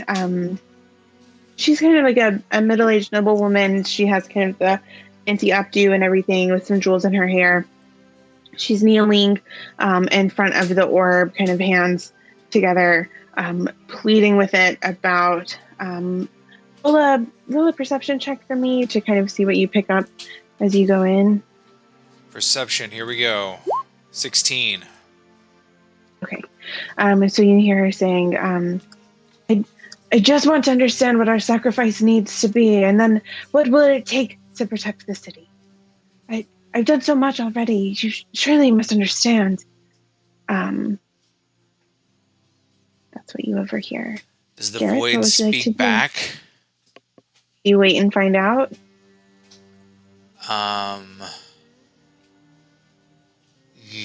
would pause for a second, like holding a tackle action. Okay. And then what do you want Evelyn and Tesina to be doing? If they...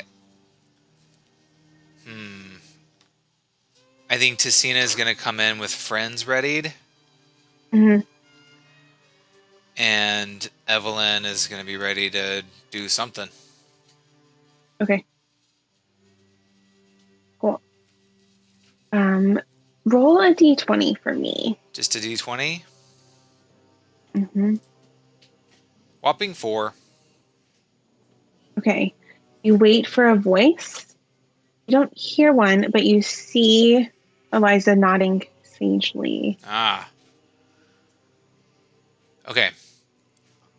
I'm going to grab her as Tesina casts Friends. Okay. So roll your grapple. And I think I'm going to put myself in between, like, I figure the secret door into the other room or whatever. I'm just going to try to, like, block. Okay. So roll athletics check. Yes, please. 16. Okay, she rolled a 12, so you were able to grapple her. Do you like kind of grab her and pull her up off the ground? Yes. Okay. Oh no, battle music. I thought it would be more fitting. It is. So I actually don't think that Tesina can do friends because You just attacked her. yeah, because now she's hostile. Do you want Evelyn to do a charm person? Sure. Yeah, if she's down. Okay. Let's see. A wisdom saving throw.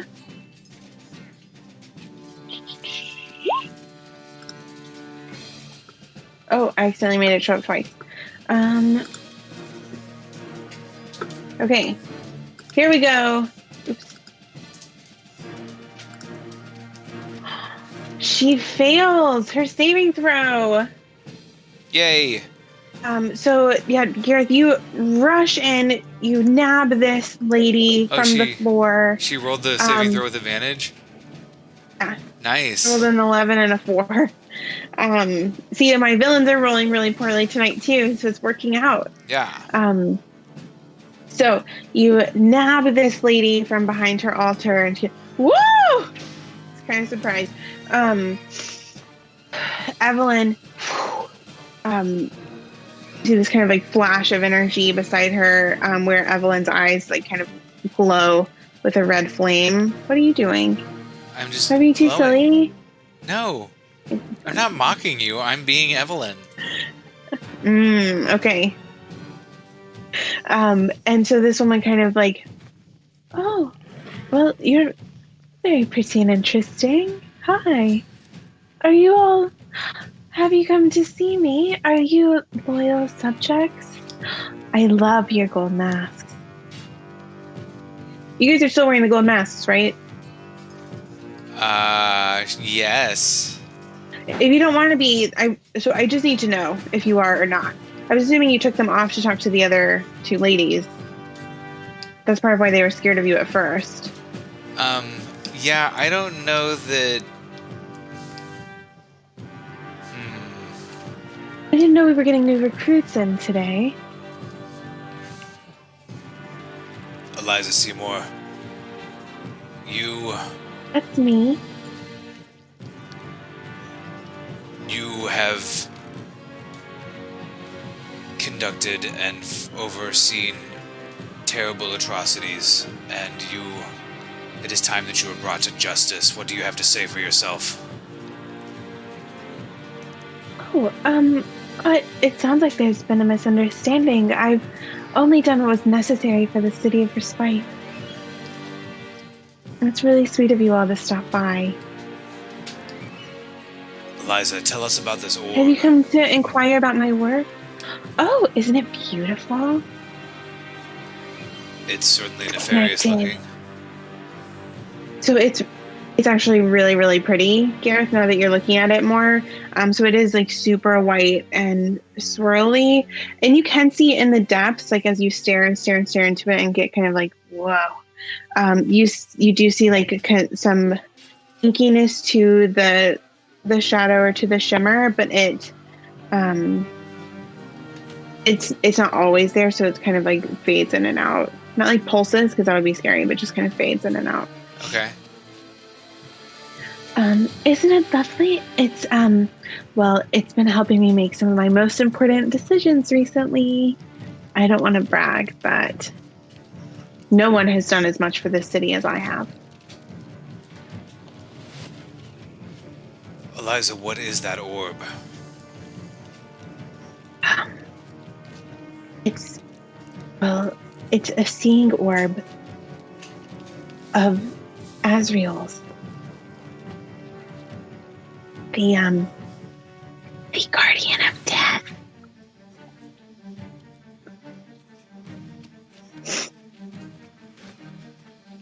She warned me about what Alessandra was planning for the city, and she also guided me in the steps I could take to prevent it. And I have taken them.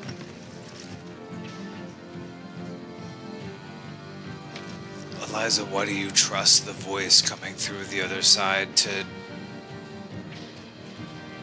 not be under the influence of Alessandra? Why do you trust this Azrael? Why would you trust an angel of death to protect life in the city? Well, it's not our city that disappeared, is it? What happened in Beacon, Eliza? It fell. Do you care to be more specific?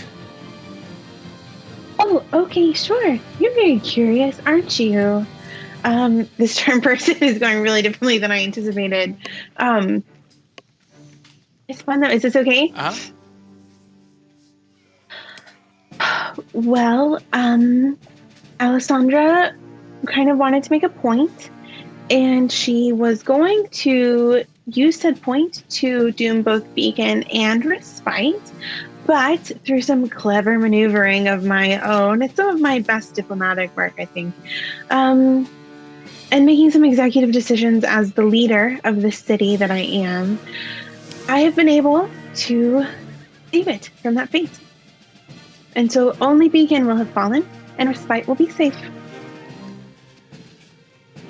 What Did you know that we're in such a dangerous position here between Scourge and Reckoning? I can't imagine what would have happened if I weren't in charge. What deal did you have to make with Azrael to prevent Respite from being dragged into this whole insane situation? I was just really persuasive for the most part. Do I believe all the things that she's saying? Roll an insight check.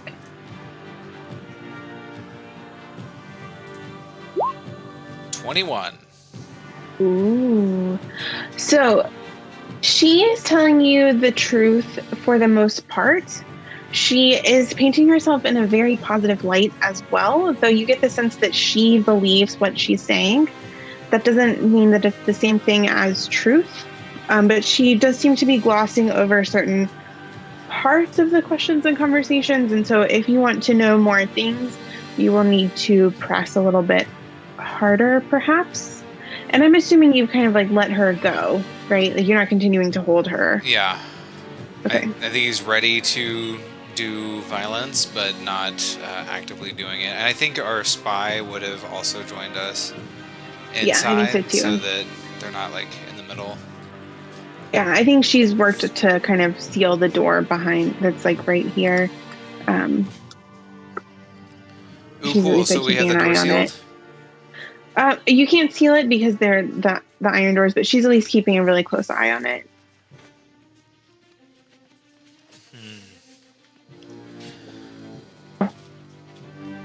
Do you think that she comes in? Because she shouldn't necessarily be out of the prison cell. Well, she thinks that we're all friends here, right? Do you want her to come in or no? Tesina will hand her a mask. Okay. Sure. Eliza, what, this Azrael that's speaking to you from the orb has been asking you to persecute and do violence on the people of Beacon that have sought refuge here? Not exactly. But she did warn me about, well, Alessandra's plan. By dooming one city, she would doom two. You overrun with needy people as it was so long ago. But then rather than wiping out everyone who stood beyond its gates, as we've learned our lesson about how dangerous that can be. But as I would assume, would recall, or would have heard, the troops stayed outside, the enemy troops stayed outside the city for months and months and months. It was quite dangerous, and thank goodness for the battalions sweeping through.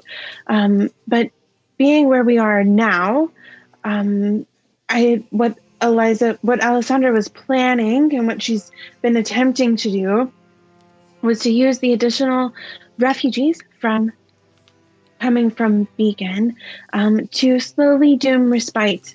She thought that we were too good-hearted to do something else with them, and so she was going to starve us out, or once the army was deployed to go rescue the people of Beacon, she was going to then attack the city from two directions, both Scourge and Reckoning, and we would become nothing, just like Ardor. And so I have refused on both counts. Our soldiers, nor will we allow the refugees inside the city. It wasn't my idea necessarily to do the experiments on the people who could do magic, but that was Azrael's idea. She said they were doing some sort of interesting experiment or test inside of Beacon, and she wanted to know what it was. I think she's just trying to understand. Well, I don't know actually what it is that she's doing, but I said it was fine.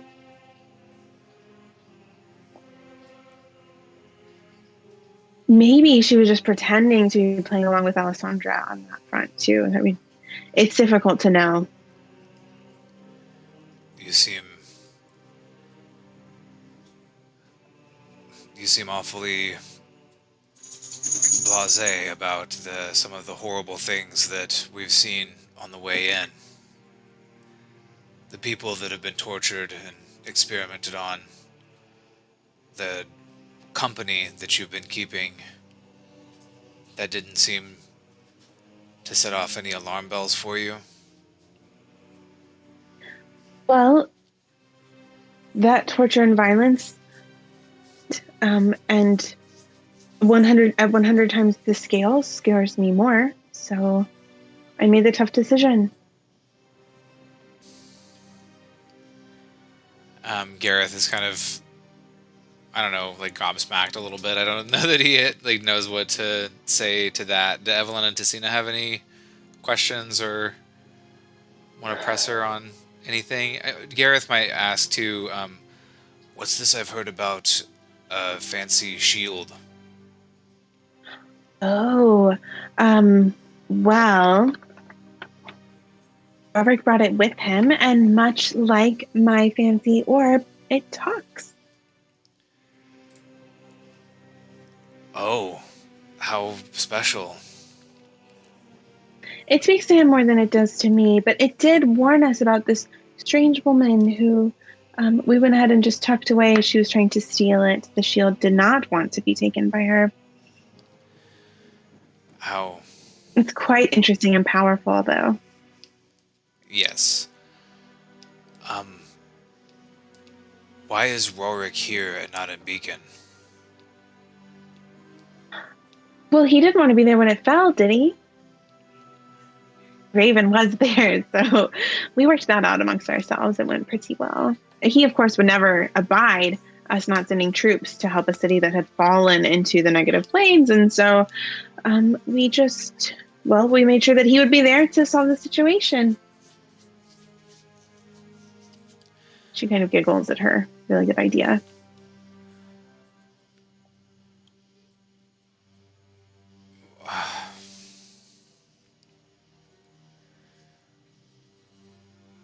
So Rurik left Beacon knowing that it was going to fall. As a leader, he arranged or was complicit in the destruction of Beacon. You've got it. That's right. And you are just fine with that? well, it wasn't my decision. He wanted to be saved, found out about it. And I mean, he has been helping me to some extent. I think I could have managed it on my own without him, but, you know. Interesting company you've been keeping. Thank you. But yeah, I think that he became tired of serving Ilona after a while, and it kind of lost his allure. And well, between the four or the five of us, I don't know that he's very convinced that, well, that the Titan is going to necessarily pull through the war in the best possible way. You know, she's so set in her ways, and Alessandra is so set against her that he just decided that it made more sense to, to switch sides or to be more of a neutral presence, like Asriel is. Right, so Rurik is working with, or at least not against, Alessandra. Right. I think that he is trying to get Alessandra on his good side. Well, no, I'm sorry. He's trying to get on Alessandra's good side so that if something goes terribly wrong, he doesn't die. I am a visionary, and so I'm going to make sure that that just doesn't happen at all. But Azrael will help make sure that I don't die. She's the guardian of death.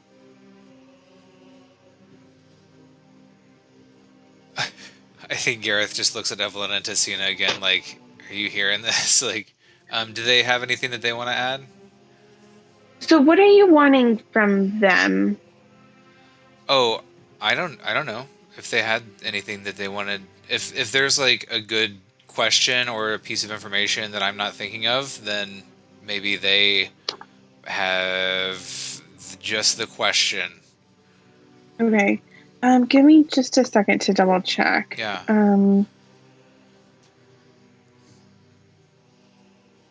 So Evelyn's going to say,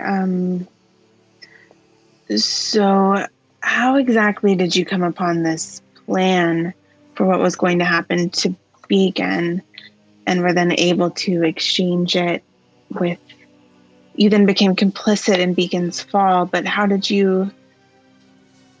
Azrael warn you? What, can you walk us through maybe you've done such a nice job of explaining everything so far. Can you maybe walk us through the chain of events, perhaps? Yes, we're very my curious friend, and detail-oriented. My friend is here. She points at Tesina. Is new and wants to know for sure. Oh, certainly. Well, Azrael had asked for some information or some questions, and so I traded with her some of the secrets that I knew about things going on in Beacon, in exchange for a little bit of political security, I guess, and to help ward off an attack against Respite. You see, Azrael reached out to me because she was certain that the city would fall before the end, because Alessandra, she just wants to take control of everything, right? And so instead, I wasn't going to sacrifice Respite to her if there was something that I could do. I'm its protector. I have a responsibility as a leader.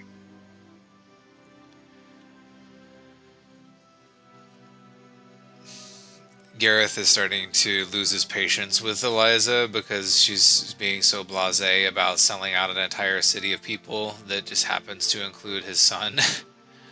Mm-hmm.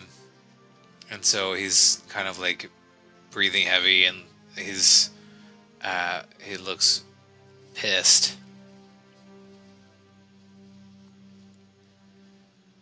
Evelyn looks at you like, do we kill her now? Do we wait a minute? I think Gareth is going to, if he can, he would like to use his manacles on Eliza. Okay, I'm gonna let her make one save. Yeah, of then, course. Against Evelyn's spell, as you can pull out the manacles.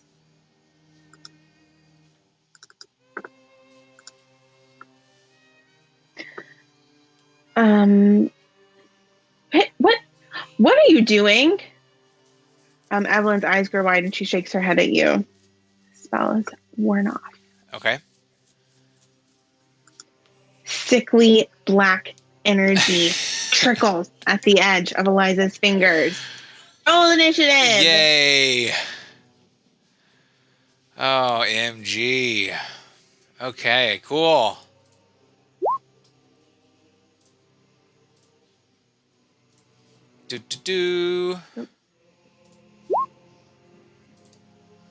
Tesina on the jump.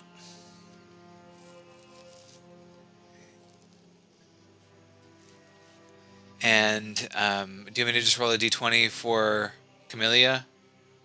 No, I can roll for her if you give me just a second. Okay. Hey, I love you. This is fun. Thank you. I love you. Okay, so where do you want?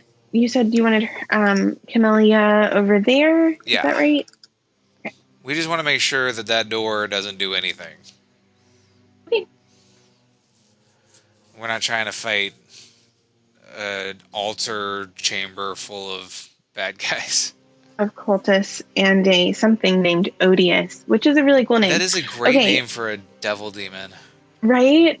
Okay, so can you walk me through these roles? Oh, it was Gareth and then Tesina. Oh, it did it for them. Okay, let me do Evelyn's really fast. Excuse me. Yeah, I like that. Like clicking the token and then doing the initiative thing in D&D Beyond just like carries it over, which is cool. Yeah. And it's for me, so long as I like click the right token to get it to go between, that's worked really well too. Nice. Okay, cool. Once again, Evelyn, it's to go first. Gareth bringing up the rear like a chump. Poor little buddy. Cool. So Evelyn is gonna just go ahead and cast Scorching Ray. Yes. She gets to do it 3 times, right? Yep.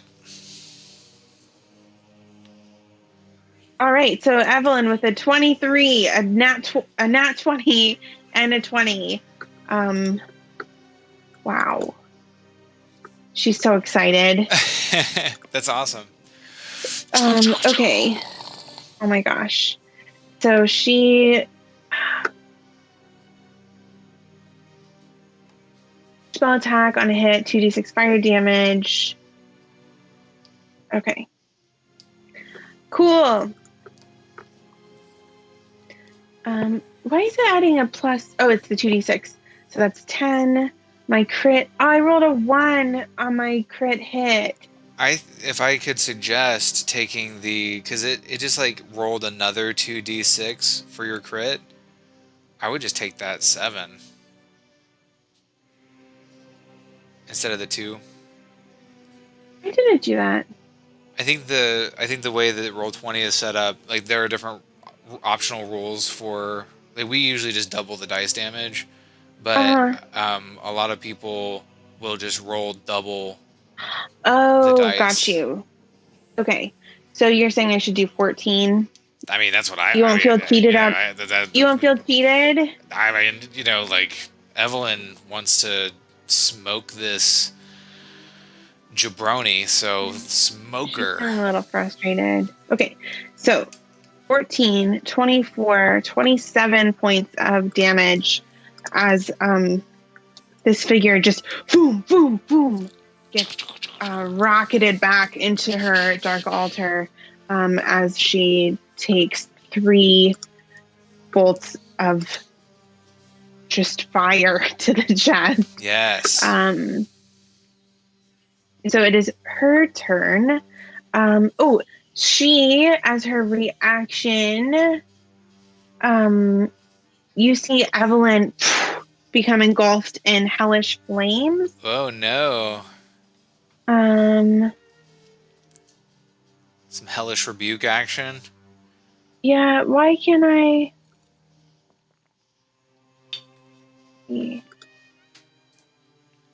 Yeah. Ooh, okay. Oh, cool. Okay. Evelyn needs to make a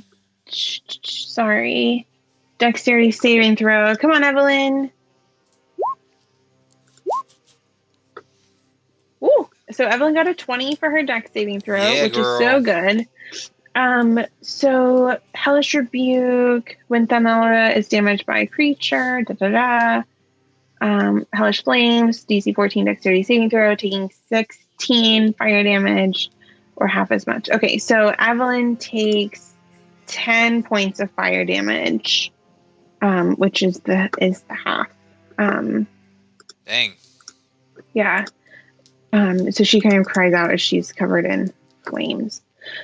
How on D&D Beyond do I take points away from myself? Oh, here, damage. Oh, I put it in here.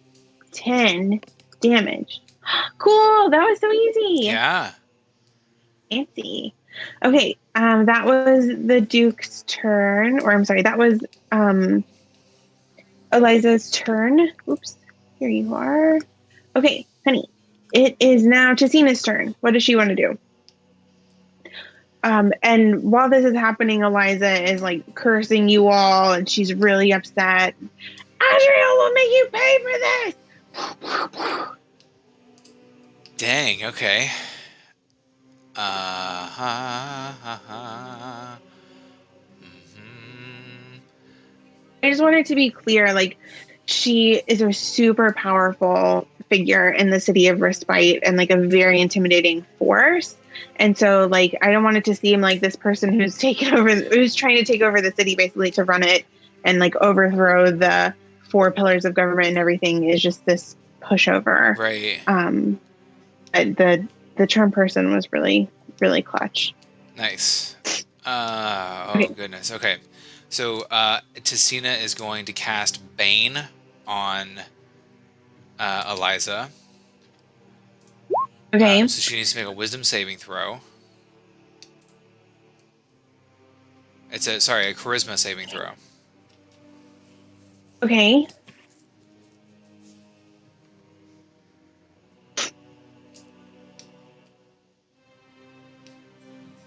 Ah. 17. So she succeeds. Terrible. Okay. As a bonus action.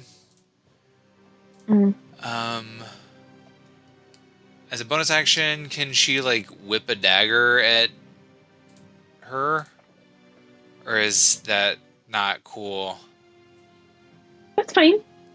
Okay. She's gonna say You do not get to add you don't get to add like your proficiency bonus. okay. So 16 to hit. That hits. Okay, so for a total of 3 would be without the proficiency for the damage. Is that the proficiency or is that the dexterity that you're taking off? Oh wait, so does she doesn't get to add the... You don't get to add some, because remember it's like you have to have 2 weapon fighting to get, I thought it was you had to have 2 weapon fighting to get the proficiency bonus on your offhand attack. Right. But you don't add proficiency to damage rolls, do you? Right, so I think you wouldn't add your modifier. So you wouldn't add your dex modifier, so that's why it's 3 instead of 5. Okay. Cool. And real quick, as she whips I like to kind of look up. As she whips this dagger at Eliza,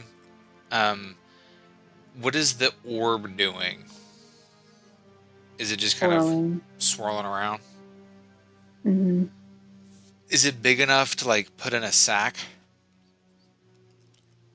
It's like, if you picture the size of a crystal ball, that's the size of the orb. It just floats by itself. Okay. Cool. Yeah, I think that's Tesina's turn. I think she's going to move a little bit. But I think that's her turn. Okay. Are you okay with Camellia taking 2 attacks with a short sword on her turn? Yes, if she could, use a bonus action to hide so that she can do her sneak attack. Okay. Do you want to roll that? Or here, because you told me that you can't see her sheet. I can see her traits and her actions, but I can't see like her stats, you know? Okay, I'm gonna do it for you then. Okay. So she rolled a 7 for her stealth check. Guessing that's probably not going to let her hide in the middle of this room. In the middle of this room, yeah. I'll double check. Yeah, I kind of think that she does get to hide in the middle of the room. It's weird. Well, she just like dives over, you know, while maybe she's hiding behind you. Yeah, and like Tesina's like whipped this dagger, right? So like maybe it's just she didn't notice her. Guess.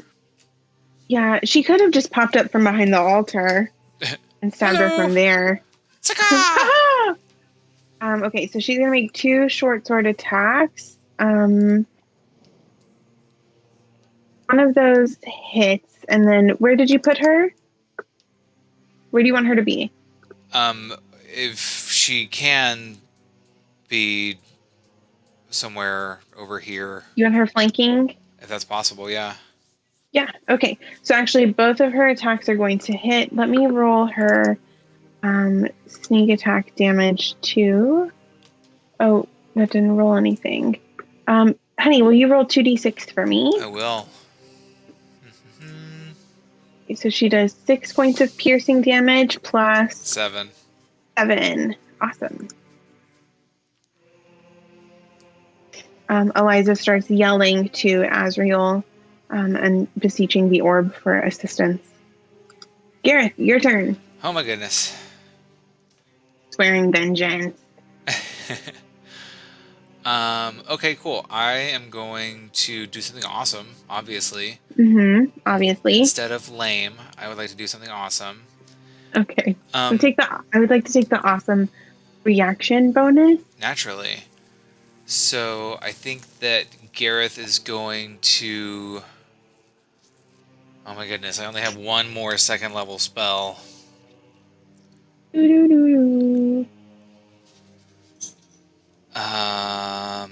Is she wearing... I guess she's not wearing much metal, is she? She's not like... She's wearing some jewelry, but... I mean, she's a noble woman. Right. Okay, I'm gonna okay. Here we go. Are you trying to do like heat metal? Decision time. I'm gonna do spiritual weapon. Okay. Where would you like your spiritual weapon to be? It's gonna show up right here as a flaming hammer of Vulcan. Okay. That could have really easily looked like something else. And it's going to make an attack on her as I summon it. Okay. Casting time 1 bonus action. 14 to hit. Yay! So that does 6 points of force damage. Okay. And Gareth is, for his action, he's going to attack her with his hammer. Okay. Go for it. Roll your attack with advantage because Camellia is flanking. Yeah. Terrible. 11 for 5 points. 11 hits? Yeah, her AC is really low. Sweet. She's not wearing any armor. So for 5 points? Yeah, and Gareth is going to say, you sent my boy to hell. How dare you damn these people? Oh, poor little buddy. What gave you the right? She glares at you. I was born to the right. Dun, dun, dun. Dun, dun, or with dun. the right. Whatever makes more sense.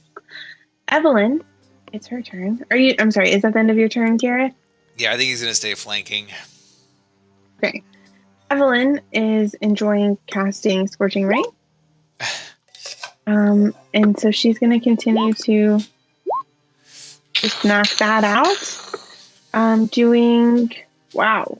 Let's see, 18 plus 6 is 24 points of fire damage. Get it, Evie. And once again, Evelyn, the area around her bursts into flames.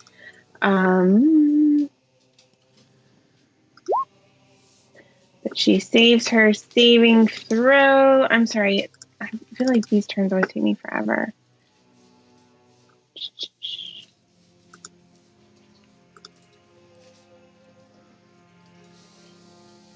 Of fire damage. So you hear some like grumbling and groaning. Evelyn looks pretty bad. Oh no. She's taking 19 points of damage. Jeez, I didn't realize.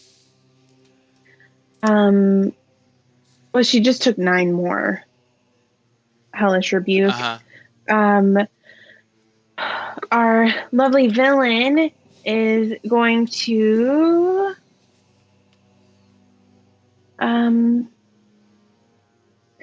do her double Eldritch Blast at Evelyn. So the first one, Evelyn dodges out of the way, as you've seen her kind of duck away from these flames. The second one, though, hits. And so you see Evelyn get kind of blasted in the chest with 14 points of force damage. Oh, goodness. Evelyn falls on the ground unconscious. Oh, no. Oh my gosh, the thing on D&D Beyond just made, like, there's this scary face with X'd out eyes, and it's like, Oh. And it says failure success. It looks so scary. This is terrible. What a turn of events. And the dude kind of laughs to herself and turns to you. Next.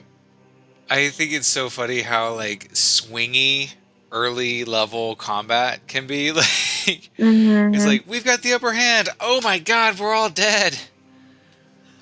Ah! It's Tesina's turn. Okay.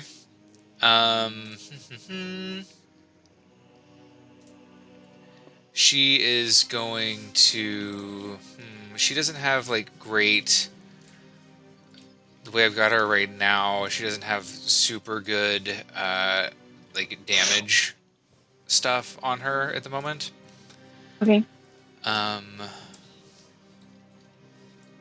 So I think that she's going to take her action to give Evelyn a healing potion. Okay. I think that's a great idea. Will you roll that for me? Yes. So she's going to run over there, and she's going to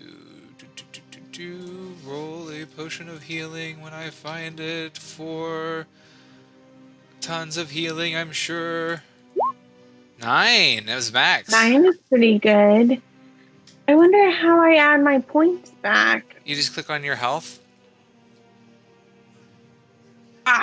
So that's what I was saying. The scary thing, the scary face took over the health.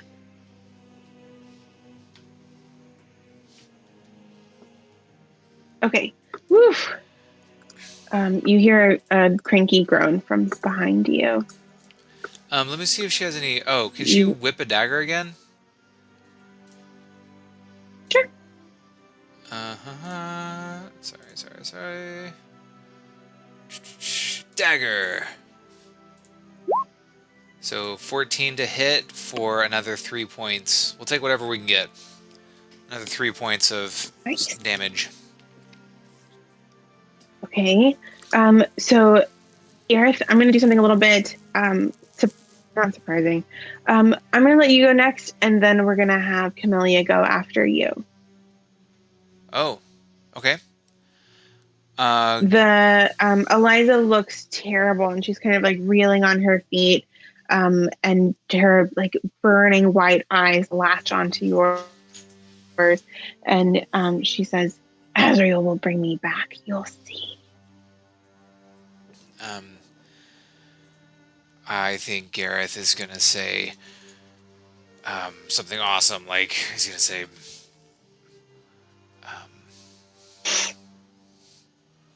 I'll see you in hell. Because we're going to hell next. Yeah. I So love he's it. going to whack her with the mace to the face. Chika! Wait. Chika! 22 to hit for 9 points of bludgeoning damage. Hey, Gareth, how do you want to kill this sketchy noblewoman?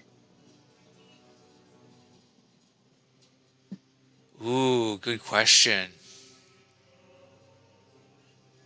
Sorry, while you think about that, can I read you something really cool? Yeah. Wait, where is it? She's here somewhere. Sorry, my offer wasn't supposed to then be met with such a delay. When death finally takes her, Thalmara's dying words to her killers are, "See you in hell." Nice. I just think it's cute that Gareth took on the written words for the bad guys himself. Oh, buddy. Yeah, Gareth He's is... so cute. I think Gareth is going to clock her on the side of the head with a little bit of extra oomph, because he holds her responsible for literally sending his kid to hell. So, sorry about you. So you kill her? Yep. Okay. 9 points of damage. 3 HP remaining. The body of Eliza Seymour crumples onto the black altar. And I think that And he's... Gareth. Oh, sorry. Oh, sorry. You go ahead. I think that he wouldn't let her, like, rest on the altar. I think that he would, like, grab the back of her collar and, like kind of toss her down onto the floor and just kind of stand over her, just like... Okay. Cool. So you throw her body onto the floor. And then in your mind, you hear... Sorry, I had like a voice picked out and I'm really worried I'm going to mess it up. Now that I've brought this up, it's like extra pressure. That was a very interesting choice, wasn't it?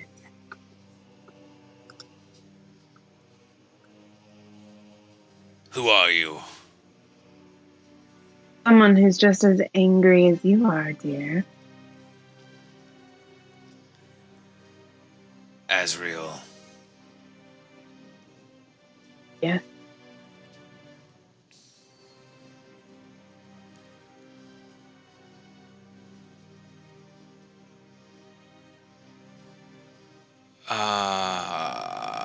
Okay. So if you want, because it's 10, we can pause here. Okay, so you want to pause here, and then we'll deal with Asriel, Orb, and Rurik, and leaving the dungeon next time? And the shield. Right. Okay. Is that okay with you? Yes. It'll give me something, it'll give me some time to think about what Gareth is thinking. Okay. Dun dun dun. Dun dun dun. Okay, cool. Oh my goodness, what a freaking... That was a clutch bearded devil fight and like some good info from Eliza. And now we're NBD, we're just talking to Azrael. NBD. As you do. You can probably solve the whole campaign right now. What? How? You're dealing with... Sorry, this is out of game, but you're dealing with like the big person. Yeah. Done. I'll just like intimidate. I roll an intimidation check. Azrael, stop screwing around. Put beacon back where it's supposed to be. Boop. Do the right thing here. Do the right thing here. Or else. There you go. Roll an nat 20 on the intimidation check. And then... I can Bada just bing, be bada boom. a simple blacksmith for the rest of my days. And doom the city of respite in the process. What? That wasn't part of the deal. Thank you, Who do you honey. think you're making deals with? You're so welcome. It was fun. Good. I'm glad. Thank you, everybody, for tuning in. Thank you to our amazing patrons for supporting us. You guys are the best. Yes. We will have a new adventure coming out, everybody, soon. I think probably later this weekend, so tomorrow or Sunday. Look out for Quest in the Spring Court. Or no, Spring Court Quest. What do we name it? Quest in the Spring Court? I can't remember right now. Like, all of a sudden, it's just one kind of those two. Yeah. It's a really fun adventure. So we're working on a new series of adventures through the Fey Brightlands, which will be really cool. Yes, patrons will recognize this one as well. But additionally, I think this is opening up other courts for brand new adventures that nobody's seen before. So, yeah, Hey. we're excited. Ooh, and our patrons are about to get the next edition of our Steimharad adventures. So, be on the lookout for that coming next week. It's going to be really cool. And as always, if you enjoy our work, you can find us on patreon.com/GroveGuardianPress. And please, likes and subscribes and all those good things for Twitch and YouTube and all that stuff. But thank you all so much for joining us as we adventured through Eliza's Dungeon of Terror. Yay! Thank you all.